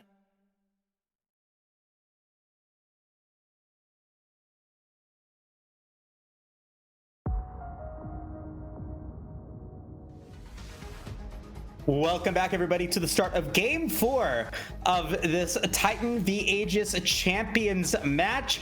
We are now ready to jump into the Game 4 draft. And Nostalgia is back from their technical difficulties. We have now got them and the jungler for Art of War. So both teams with some roster swaps. Yeah, another swap coming back, seeing, hey, you got a swap and we'll get one back. They got their starting jungler in, and now it's going to be a Diana ban that's being caused because of that too. And now DDG, they're going to stick to their guns, right? They're going to go for that Rel takeaway, and it's going to be instantly Zeri Renata popped up, quickly taken away. Love it. Love to see it. And it's one of those two that Gecko and Marcotte have a lot of experience on, have winning experience on, and it's a bit of a wild card, right? Like, it's not season 13 anymore. It's not something that we normally get to be seeing here in the Masters level play, and so a bit of an ace in the hole potentially for Art of War. Speaking of ace in the holes, we've got Samira paired up with the Rel. I have been waiting for this all night. Let's go, the Samira Rel. Great matchup into the Renata, since you can just wind wall her entire ultimate. It's just so great. And the Vi into the Zeri, two honestly great picks by DDG here. Love to see that coming from them. And it's gonna be the Skarner. Might be going top, might be going jungle. I would have wanted to see like a quicker disrupt for like the Samira ultimate, maybe. Skarner it's kind of situation you need your ult or you need your E online, not something like the Sejuani or Maokai where it's just impossible for Samira to play. So Samira's gonna have the space to work in this game, and I'm excited to see what they can do with it. Definitely so, and I think Vision of Empire showed that that top Skarner can indeed still work, and so this could be potentially Havoc deciding to go for it. But I do agree that, you know, I'd like to see Skarner back in the jungle. And we're going to be seeing that priority once again in the mid lane for both sides. Mags is going to lose out on their Nasus Garen, and the Talia and Rise are going to get taken away from Troy. They do not want to play up against that one. Quay is now hovered champion that has a little bit of mileage on Mags, and it would provide them with some pretty strong presence throughout the entirety of the game. Yeah, it's looking at like Troy's champion pool, like they took out the Rise. Hui was next on his most played, so they're just taking everything away from him. And now he's going to be looking at LeBlanc here, seeing if he could do the same kind of damage that he did in the previous game. Honestly, even with the Hui pick, Samira can have her like a field day this game. Honestly, still not too scary for her. She can do whatever she wants, so I'm still waiting for something to come from this last pick for something that can shut Samira down. Yeah, and so if you're AWE, this is your R5. You now have the opportunity for either Havoc or for Nostalgia, who is back, to get their pick of the litter. And Havoc is looking to be the recipient of the R5 once again. Played that Gwen in game 3, didn't necessarily get the result that they were looking for, but I still think at least for the majority of the game they played fine, just were never able to get into that pop-off moment. Renekton hovered, Renekton completed. Now this screams a very aggressive top side for Art of War. Yeah, really interesting to see the Renekton come in. They have so much push power, so much prowess of that early game, like you said, and they should be playing around that top side, try and get the Renekton ahead maybe with the Skarner. But on the other hand too, Gragas is such a good neutralizer of Renekton that I'm surprised I saw it come out. Gragas can kind of chill in lane, isn't really under too much threat, and whenever Renekton goes in, he can just always use the body slam in or out. So I feel like DDG's draft is really good this game, and this entire time entire series I've been praising Art of War for their drafts. It switched around this time. I'm liking DDG's draft. I think they can take this and bring it to a game 5. You know, and this was also the expectation, I think, for Art of War, and I'm going to give them the benefit of the doubt here, especially with the Samira Vi, especially when it comes to that Vi pick, right? Like when you decide to go R1, R2, Zeri, Renata, it's so easy for your opponent to lock that Vi in and make Zeri's life difficult. And I think Gecko as a player as a whole this series has played well. I would argue the most consistent on the team, and almost certainly out of all of the members of both teams, I think the bottom lane duo of Art of War has had the most consistent ability in this entire game. Marco did fall a little bit in game 3, but still overall, I think that they're confident in their abilities, and I think they're really trying to test their opponents here in this lane. Yeah, I guess I have to see what comes down. Personally, I think like they gotta play for this bot side. DDG have to camp the Zeri Renata, get the Samira ahead, because if she does, she can just absolutely take over this game. And so then that brings into question now, Samira is very often a feast or famine champion. You either deal massive damage or you don't. Very rarely do you see that middle ground come in. And I feel like LeBlanc is kind of the same way. You've got to get that big damage in to be able to find that burst, to find those pick potentials. With now Renekton on the top side, with that pressure following up with that Skarner, how does DDG navigate this? Yeah, honestly, I think like Art of War want to probably play around the top side as well with the early game that they have there. So maybe you want to try and do that split map, right? We saw, I believe, in game one how they split the map top and bot. They should try and do something like that again. Your early invade isn't that bad either, so maybe get some vision, understand where this Skarner's going, and try and play the map. Try and get your Samira and LeBlanc ahead, right? This Gragas is a huge pressure sponge. He can take everything thrown at him. It's hard to dive him. It's hard to poke him down, get or have the Renekton kill him in lane. You can just leave him on his island on the weak side top and hope he's gonna be like Impact, just hold it down while you get that rest of the map ahead. And I think that's the game plan for DDG and for Art of War. They've got to bounce back after the blunder that they had in game 3, and by no means was game 3 a stomp. It was still a very long game. It was still well within their capabilities for most of it to win. They had some macro errors in the late game after the Baron spawned that caused them to really fall apart. So as long as they maintain their composure, I think they have the opportunity to still make this a very exciting contest, despite the potential draft advantage that DDG has, and we'll see if they're able to do that. But let's go ahead and jump into the Dragon Draft once again. It was a Chemtech Soul in game 3, which means you go first. Yeah, let's see, I'll go Mountain this time. I'll switch it up. Okay, taking it away from me. And I will do the same. I'm going to take Infernal, and I'm going to take Cloud.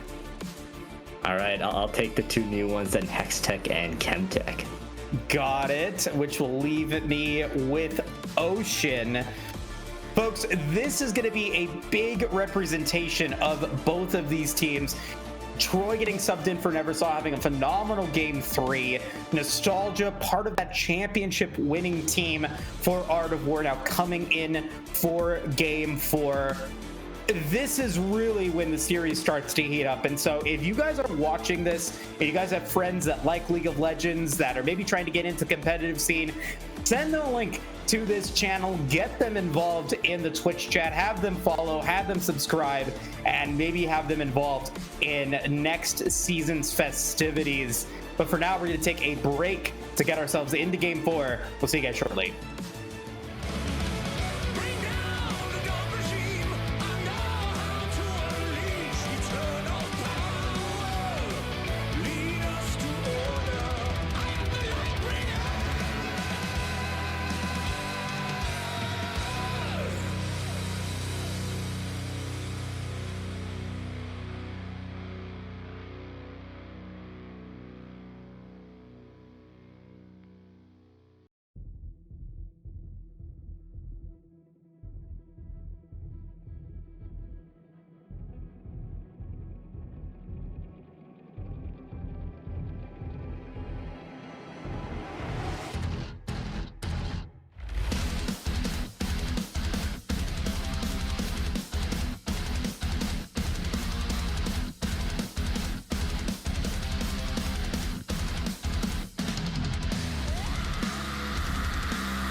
Welcome back, everybody, to Game 4.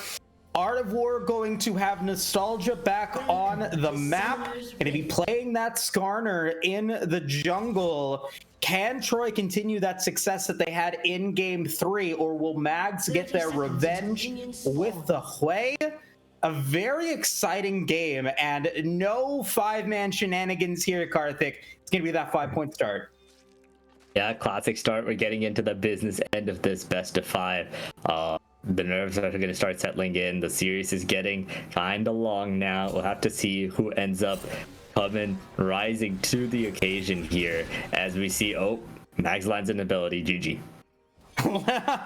No first strike though. So, Arcane That's Comet in, you lose mana for health, the constant trade, but still, start of the game, getting that damage in, not bad at all, as we get some wards drop and both junglers go to their respective camps.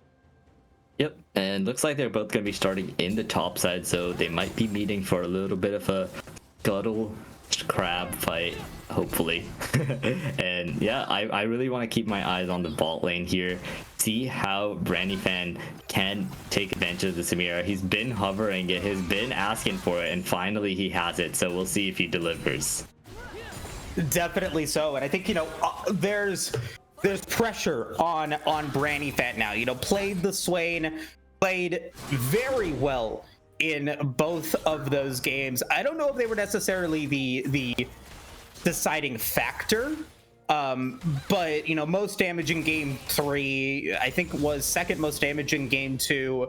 So now looking to say, hey, I'm on a roll. Jordan Bot, cover me, make it happen. And is playing to win here, going for the Ignite Cleanse combo bottom side as well. Yeah, that's true. They're going for a really aggressive version of it. The cleanse is pretty big for the Samira against the Renata as well.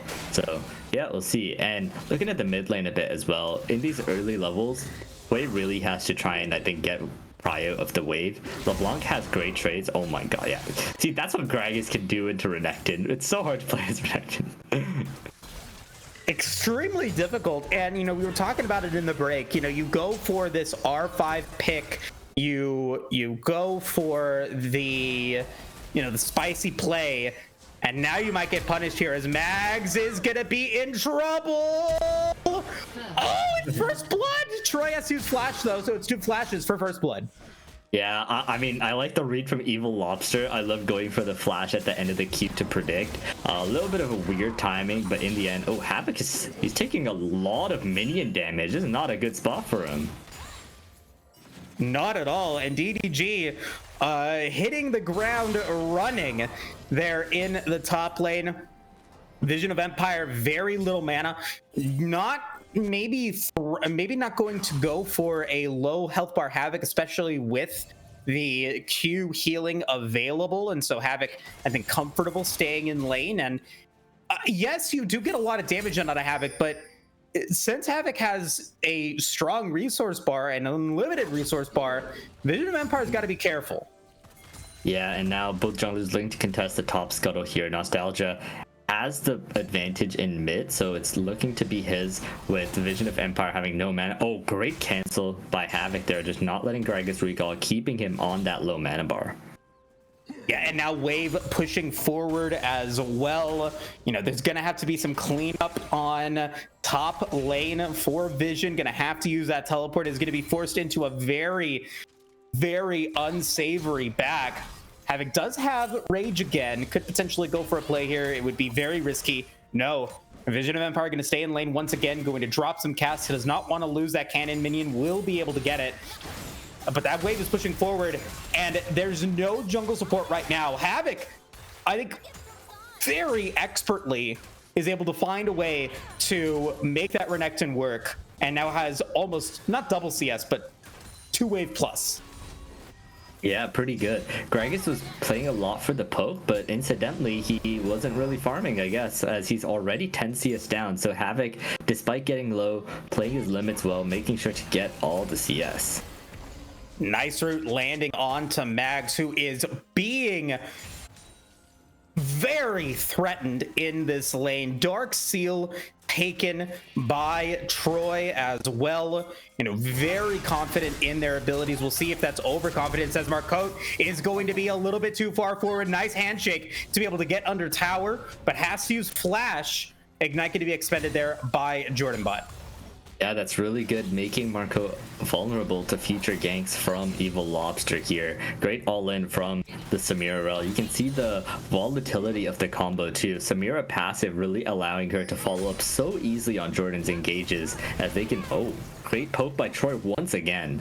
Wow, and now Mags is threatened. Can they go for the greed here? Can they go for the cannon minion? They get the cannon minion, but they don't have flash available, and is now potentially in trouble. Going to be able to land a nice fear onto Troy. That's going to be 1 HP. Troy, 1 HP as well, and will go down, so it's going to be a 1-for-1 in the mid lane.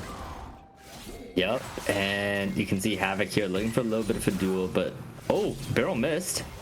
And now, explosive cask available for Vision of Empire, Dominus available for Havoc, but that's going to be Evil Lobster coming in. That's going to be a 2v1 explosive cask, going to be used very nicely. Gecko going to go for it to take down Jordan Bot, but can Havoc come out? Great Q to get some extra health, not enough to escape, and that's going to be Dragon taken by Art of War Esports.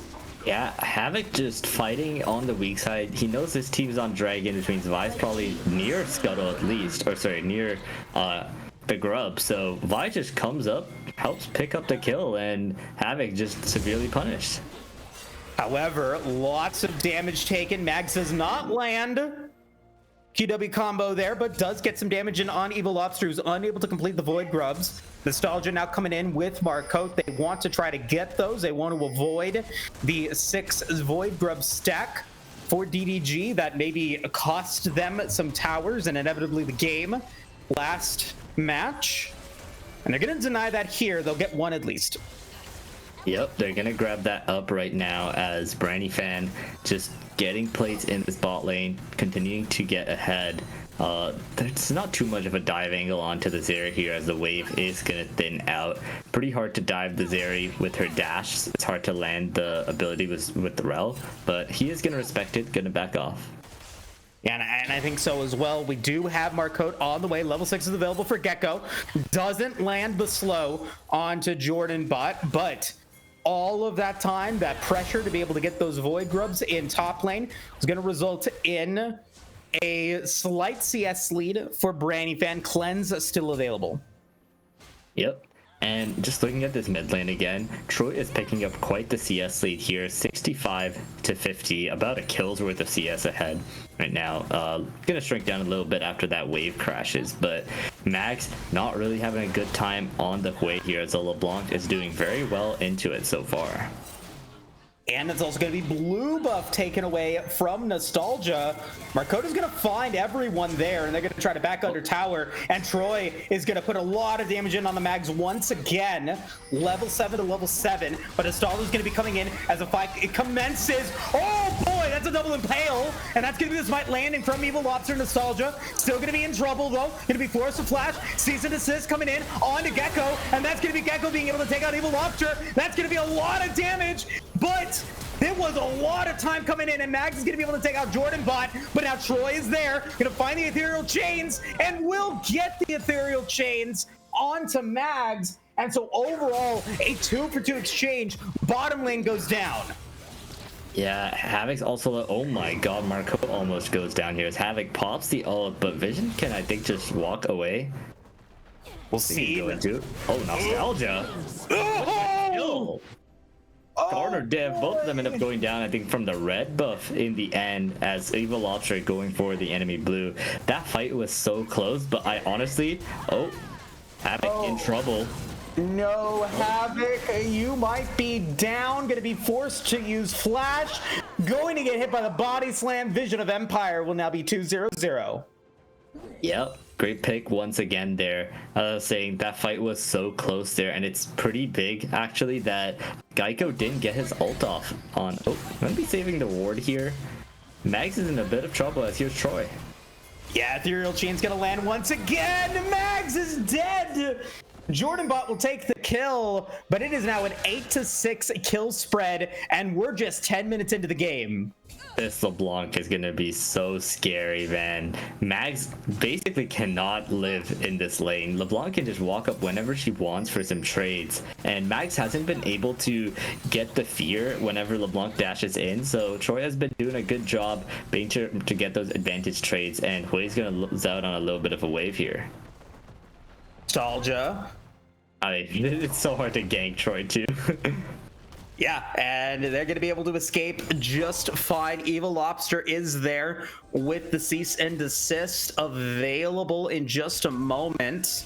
Now available, so not going to be under threat of going down. May try to bait it as the next dragon is spawning in 50 seconds. This is a fight that feels like, but this is a game that feels very different than the first three.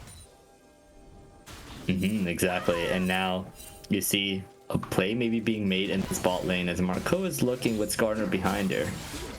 A hostile takeover is available for Marco now, level 6, but that will not allow for the cease and desist to stop, but it is giving the initiation on Brandyfan on to Jordanbot, who is going to be able to get that Inferno trigger, but is going to be down. Nice dodge of the hostile takeover. Great explosive cast on a Gecko, who's going to get hit by Marco's W, but it's not enough to keep them alive, as well as Vision of Empire picking up that kill onto them. But Mags comes in, lands some damage onto Vision. Jordanbot's gonna come through. Nostalgia gonna get hit by the knockup, gonna get some shielding, gonna try to take out Vision. No, can't do it. And Vision with the double buffs is gonna run away, and Troy is gonna pick up another kill in this game. Now 5-2 on the LeBlanc.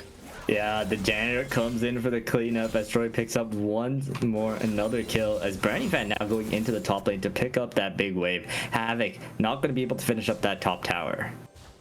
Yeah, and 0-2-0.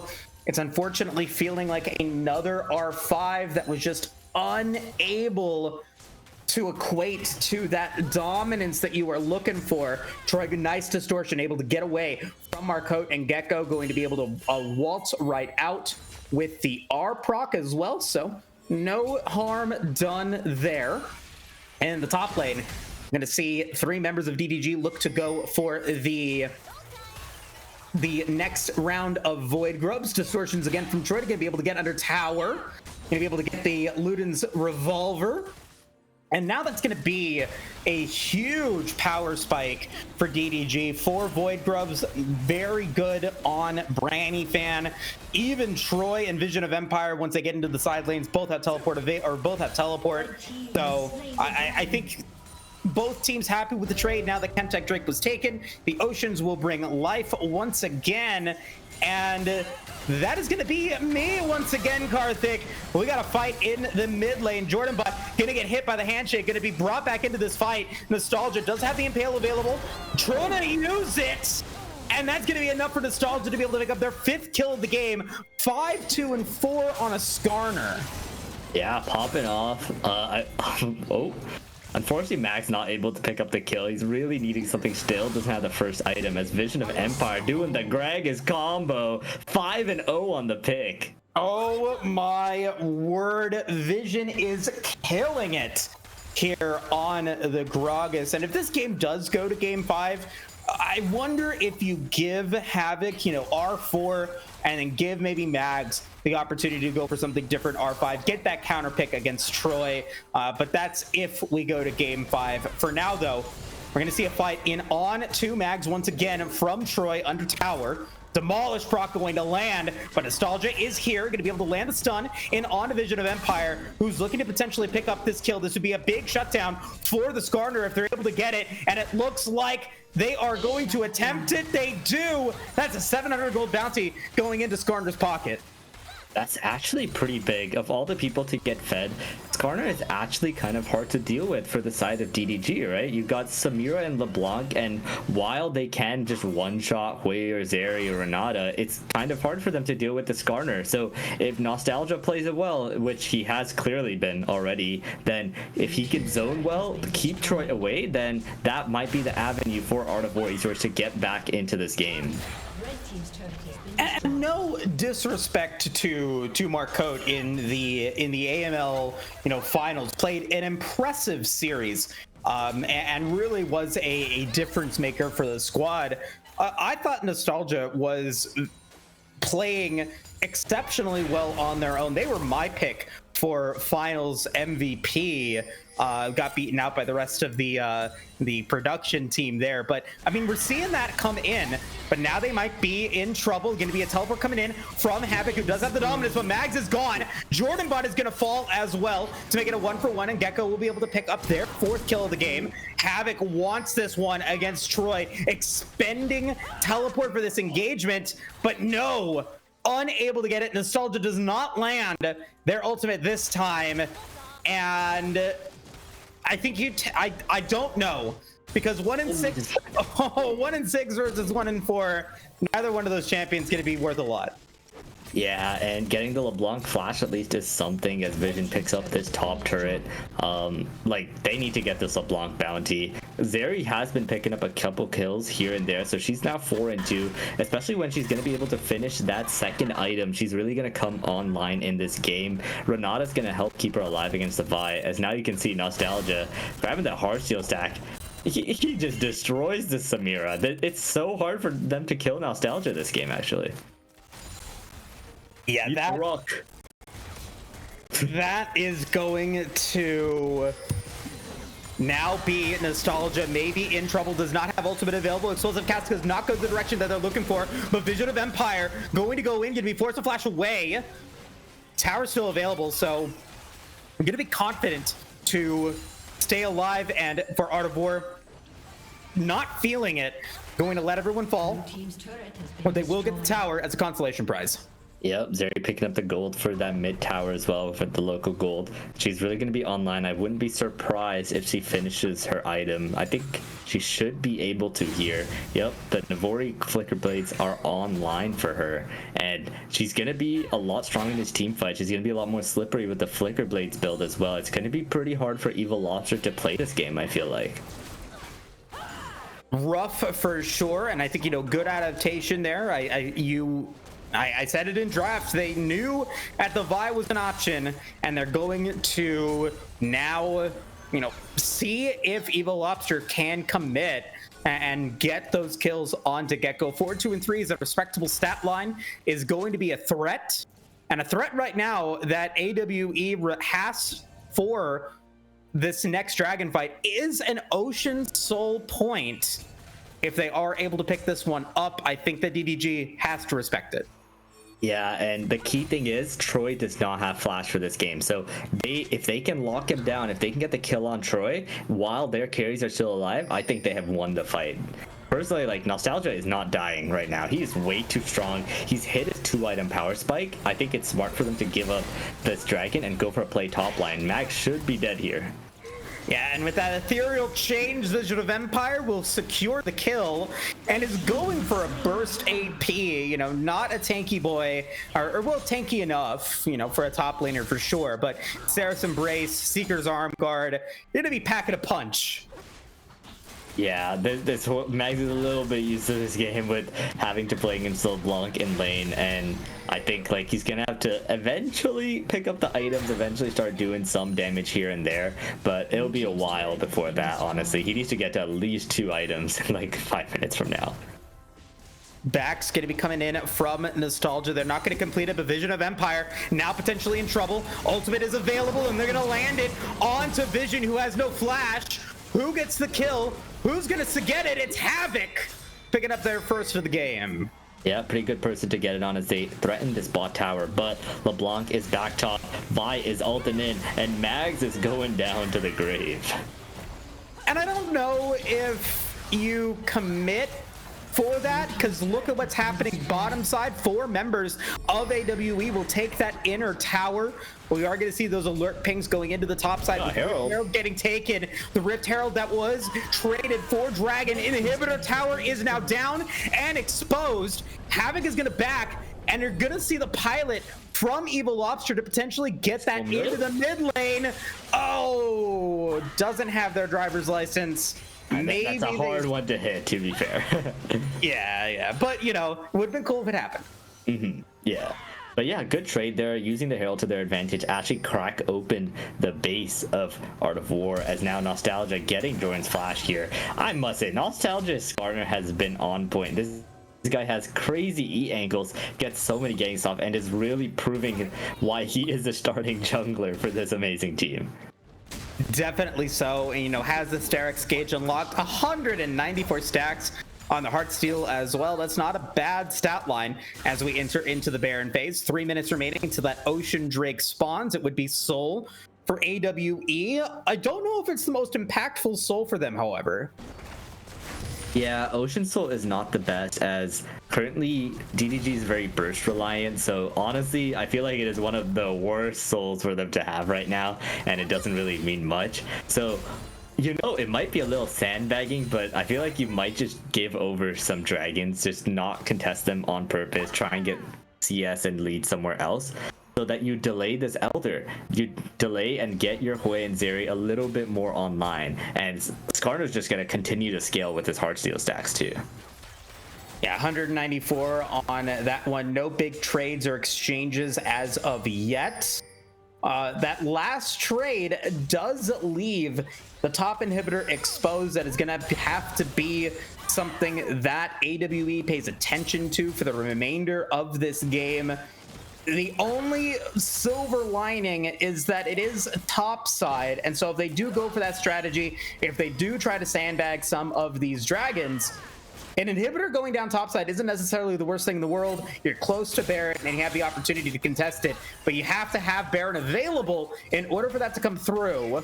And it doesn't look like DDG is looking to go for it, but just clear out the vision and give themselves the opportunity to set that up for a fight or an opportunity in a couple of minutes.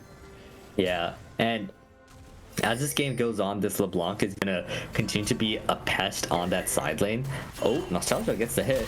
That's a stack. Wow, lots of damage on Division of Empire. Ultimate used, however, as the stun is going to land, but that is very, very tough to get through. That armored shell of the Skarner. Mags is going to commit teleport into the mid lane with a minute remaining until Dragon spawns. Are going to be early onto that fight.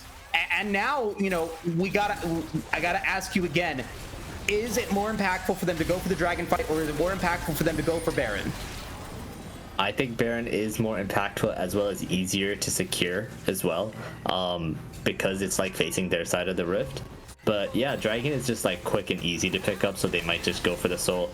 Like, yeah, it's not a good soul, but it is soul after all, so maybe it's not a bad thing to go for. Nostalgia doesn't have ultimate available. Evil Lobster going to find a play on a Marcode. Hostile takeover still available. Going to be forcing out the flash. Marcode is in a good spot, and Havoc's going to teleport in. Are they going to be able to get a nice hostile takeover as Jordan Bot is now caught out and in trouble? Jordan Bot going down could be big for Art of War, and they're going to be able to get Jordan Bot dead. Troy distorting the way, going to be forced to flash as well. Can they get out of this one as Gecko's going to continue to mid to LeBlanc? But they're not going to be able to find them. They will be able to escape. It's a power play for the next 15 seconds. Yeah, Troy is so slippery, just not giving over his bounty, so they are going to be choosing the soul instead of the Baron here, as a lot of the team is still left up. Evil Lobster, I think he's looking for a steal here. Ooh, he's looking. And we'll see if they are able to get it. Not able to land the impale. I feel like just let him go for a kill him and go Baron. Yeah, can they do it? No, they can't. And Lobster's gonna get stunned. Does Lobster 50-50 the game at the Ocean Soul? Soul is completed. Inhibitor to the top lane is still alive. And now, with Jungler dead, AWE can threaten Baron Nashor. Yeah, I don't know if you go for that Lobster, because he's now dead for the Baron for a soul that's not too important for anyone other than Nostalgia on that team. So now they're going to have to give up this Baron, as they're not really contesting. Troy's running it down bot to try and get some damage on the inner bot tower instead. And it looks like they will be able to push the wave up, but I don't think that they can commit to even getting any damage onto that inner tower. They're going to push the wave. Maybe they get an auto attack or two, but the resets are coming in from Art of War. Mags has that Seraph's completed, but the big purchase is the Infinity Edge coming online for Gecko. Yeah, we'll see if Troy's gonna be able to get that bot inner tower as a trade. It does look pretty close, but Mags lands the ulti. I think he's gonna die for it. The kill. And will they be able He to can get out here. He can get out.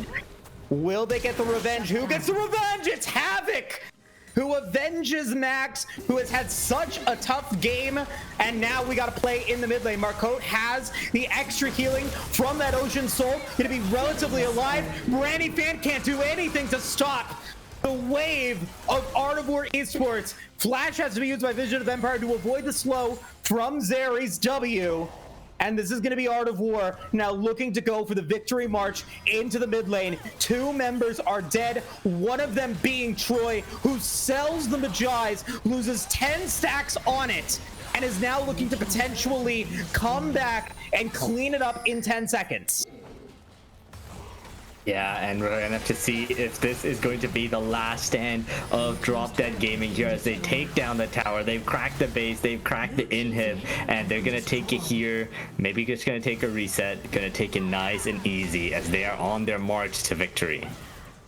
But as you were talking about earlier, the big game-ending buff, the Elder Dragon, spawning in 3 minutes 45 seconds time. Drop Dead Gaming can very easily turn this game back into their favor and win it, taking us to a game 5 situation if they get that neutral objective. And now I think it's about time. We need some Troy magic right now to try and get onto the backline. Geico has been farming up, he's been getting kills, and he's been scaling super well, and he's 6-2 right now from, I think, was it 1-2 or something like that. So he's been playing really great, and they need to shut him down, and Troy is the man. We'll see if he can rise to the occasion or if Art of War can just take it home. Okay, maybe I'm blind, but the Magi's is back on, and the fight is now going to go in on Marcotte. Oh my god, the healing is there, but it's not enough. Oh boy, double impale, followed by Gecko getting a double kill. That's gonna be Mags getting a third onto Jordan Bot. And yes, Troy able to pick up Marcotte. That's gonna be, I'm sorry, someone takes down Marcotte. 2 stacks on that Magi's for Troy, who has a teleport. And now teleport's going to be coming in from Mags. I don't know if you go in for that 15v13 fight. I don't think that you want Troy right now. You want to win the game. Yeah, Nostalgia impaling the hearts of Drop Dead Gaming here, as now it's just the newcomer Troy and Vision of Empire seeing if they can hold their last stand. But actually, they're just going to take it easy. They're going to play it safe, and they're going to go for that top inner tower. Yeah, and I don't disagree with the play, especially with now everyone back online. Inner tower is going to be in, and 1 minute 50 seconds remaining until Elder Dragon spawns. Objective bounties will now be available for Drop Dead Gaming. Looking at the available towers, you've got 1 in the mid lane and 2 in the... 2 at the Nexus, 1 in the mid lane, 1 in the inhibitor, but I don't know if you're going to be getting that objective bounty. The objective bounties are going to be towards getting a dragon, getting a baron, and both of those objectives are going to be up in the next 2 minutes. Havoc going to be level 17 against Troy, still going to be tickled by Troy on that LeBlanc, going to be down to less than half HP, going to be able to slice and dice their way out. And with that reset, I'm going to be able to teleport in. Dragon now spawning. Minute. Yeah, this eventful Elder Dragon is spawning. All importantly for this fight, looking at the flashes, right? Troy has his flash, so he can be slippery. He can go for some one-shot combos onto Geico, who still has both his sums as well. And he's got a shield bow, importantly, so he can survive that burst as well. But yeah, Nostalgia is going to be the main character in this fight. Who is going to take him down on the side of Drop Dead Gaming? That's my big question, and Drop Dead need to find a solution. It's gonna have to be a flank angle, right? Like, you've got to find a pick on it to Gecko when they're exposed. The only sort of protection that they have is that Immortal Shield Bow. Mags 3, 8, and 6 is worth money, but I don't know if they are the carry at this point in the contest, but at the time has more stacks on their Magi's than Troy. Currently 3, 8, and 6. Gecko now with their 4th item, Navori, Infinity Edge Shield Bow. Static Shiv all online. You've got the healing and the shielding from Marcotte with the Locket and the Redemption.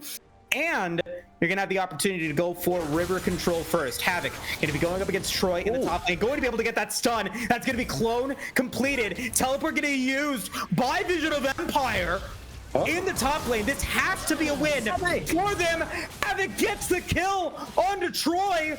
Huge play, risky play from Drop Dead Gaming, and that might result in them losing it. Baron is available, but it's Elder that goes down. 2 members dead in the Dragon Pit. Gecko flashing for effect. And now with Elder available, AWE can look to end this series out. Yeah, and that's surely gotta be it. It's just Branny Fan and Vision of Empire left up. Havoc coming up huge, going for the 1 for 2, taking out the linchpin of Drop Dead Gaming, and still living at the end of it. He's got the TP if needed, but he's escorting this wave in. There's 10 seconds left for Troy, 15 for Lobster. Rel's gonna be coming back up. They can create one last stand in the base, but you got 5 Elder Dragon members coming up, marching in. Can they stop them? Only one ultimate available, and that's going to be Havoc. Marcotte goes down. Brandy Van goes in, dies immediately. Gecko is legendary, followed by Jordan Bot, going to be taken down by Nostalgia. Troy trying to be able to escape using Flash, using Distortion to be able to get out. I don't know if they're going to be able to stop this onslaught from AWE. Lobster going to try to come in. Mags is going to get hit by the cease and desist from people. Lobster, who's going to get hit by the fear from Mags, and Gecko's going to take it. That's going to be Troy down. And that's going to be GG for Art of War Esports. Art of War Esports showing that they have studied the Art of War. They take it home. They take it to the championship. As Nostalgia going big, Havoc going big, and Geico scaling up too. They take it and become the champions. Yes, so this first day of the Titan X Aegis Champions Series has now concluded with the Aegis Marauders League's champions, Art of War Esports, being your victors.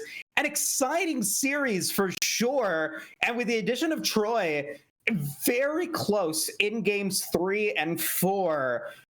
But Nostalgia coming back from those technical difficulties after 3 games. You wonder if they would have been able to end it in 3.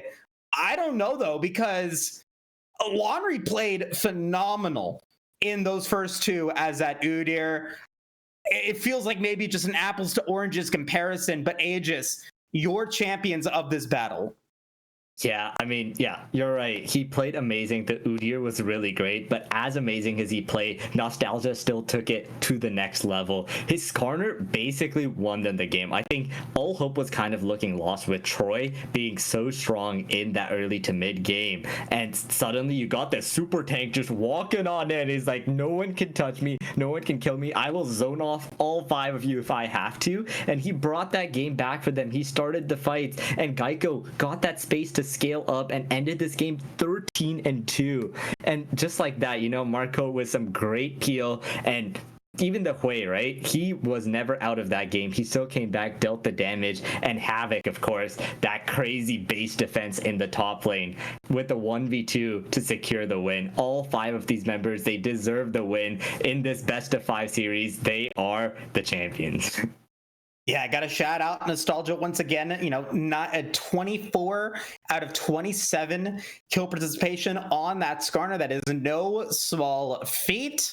And you look back, and I look back on this one, and I look at Evil Lobster. I look back at the play at the Ocean Soul, and I go back to that play at Elder Dragon, and I specifically look at that play at Ocean Soul. You go in for that one.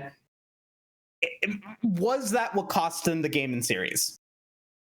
I think it was an unfortunate thing to go for it and lose out the Baron, but I feel like the game was even over before then, you know?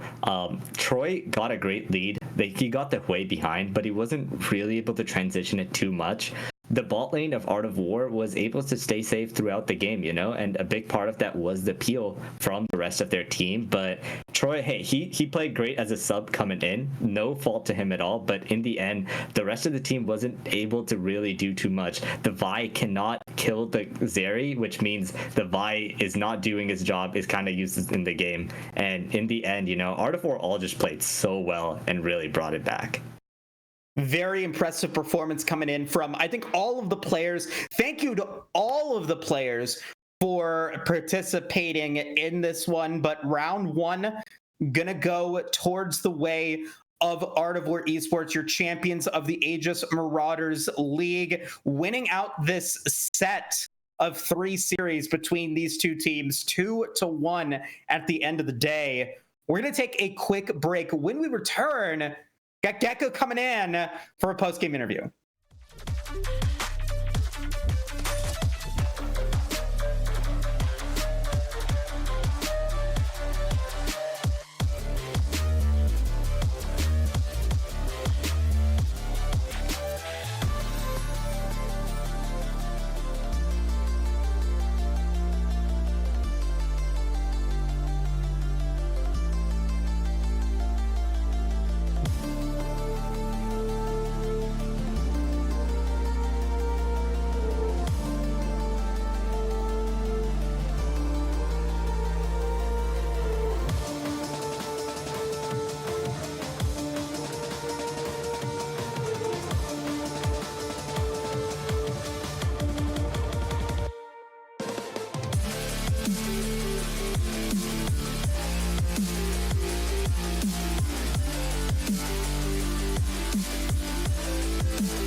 Welcome back, everybody. We got Geico here, the AD in most games for Art of War, winning out that series against a Drop Dead 3-1. I was telling you during the break, I feel robbed. I feel lied to. I thought it was Gecko. I apologize for that.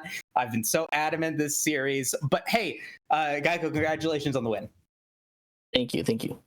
All right, so let's talk about, or let's start with sort of the preparation for this event. It was a couple of weeks since your quarterfinals match, a little bit longer than that since the grand finals.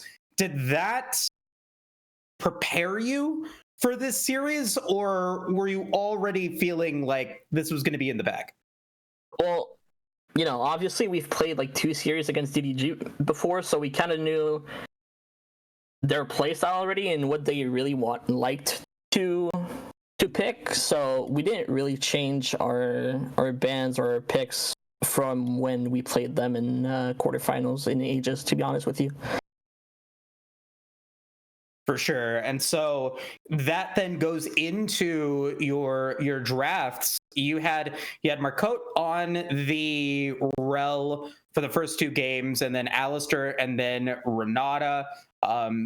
You guys in the bottom lane played a lot of unique champions in the series that we played. What's the cause of that?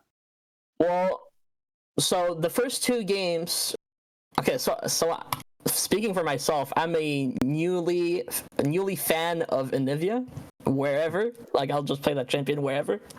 So like I talked to my support before the series, and it was like, if we 2-0, I'm taking Anivia on game 3 no matter what, right? So I just picked Anivia on game 3, and then Marcotte doesn't play Alistar either, so I don't know why we picked Alistar, but you know, we just ran with it because we were up 2-0 and it was a show match, so it's like whatever. Ended up losing that game, but for the remainder of the games, we drafted pretty standard to what we usually do. Yeah, and I want to specifically go into that game 5. Usually you've been always going for like Orel support with some AD or Anivia, I guess, with that. But in game 5, there was an instant Zeri Renata lock-in. Like that was just like pure confidence from you guys. Was this just because it's like, oh yeah, game 5, give me comfort, or what really brought you into that Zeri Renata pick right there, just at the start of the draft too? Well, they B1'd Rel on game 3, and since it had success, we were like, oh, they're probably going to B1 it again on game 4. And Renata is a champion that my support really likes into Rel on bot lane, so we were just like, okay, well, we're just going to wait for them to B1 the Rel, and R1, R2 is very Renata. Makes sense. And yeah, like speaking of that game 5 too, you know, after game 1, it was looking, they kind of trolled their draft into game 2. You're like, all right, this looks like it's going to be an easy 3-0. I personally thought it was going to be an easy 3-0 from you guys, but they brought it all the way back. And going into game 5, how are the nerves feeling as you headed into this, like hoping you don't get reverse swept? There were no nerves. It's been a meme on our team that we're game 5 warriors. Because every series we play, it's always 4 or 5 games, so we're pretty used to it by now. And it was just like, oh, another clocking in and clocking out, you know, another day at work. Definitely so. And so I do have 2 more follow-up questions for you, and then we'll end it. But I want to go into sort of the decision making of the team. We saw in your finals match, and we saw it again today, that you guys have, I feel like it's a very go for the throat mentality, and you try to really up the pressure as the game progresses. And in all of those games, it was no different. Fortunately, had Baron stolen in game 2. Game 3 doesn't really work out in that Baron fight, but in game 4, you guys really were able to put the pedal to the metal, and credit to Nostalgia for being such a strong, Skarner in that one. But is that sort of the mentality you guys have adopted, or is that just your read on the games that we were watching? Well, Nostalgia as a player is kind of the person that paces the game for us in the early game, and Nostalgia's really used to playing a more fast-paced type of gameplay.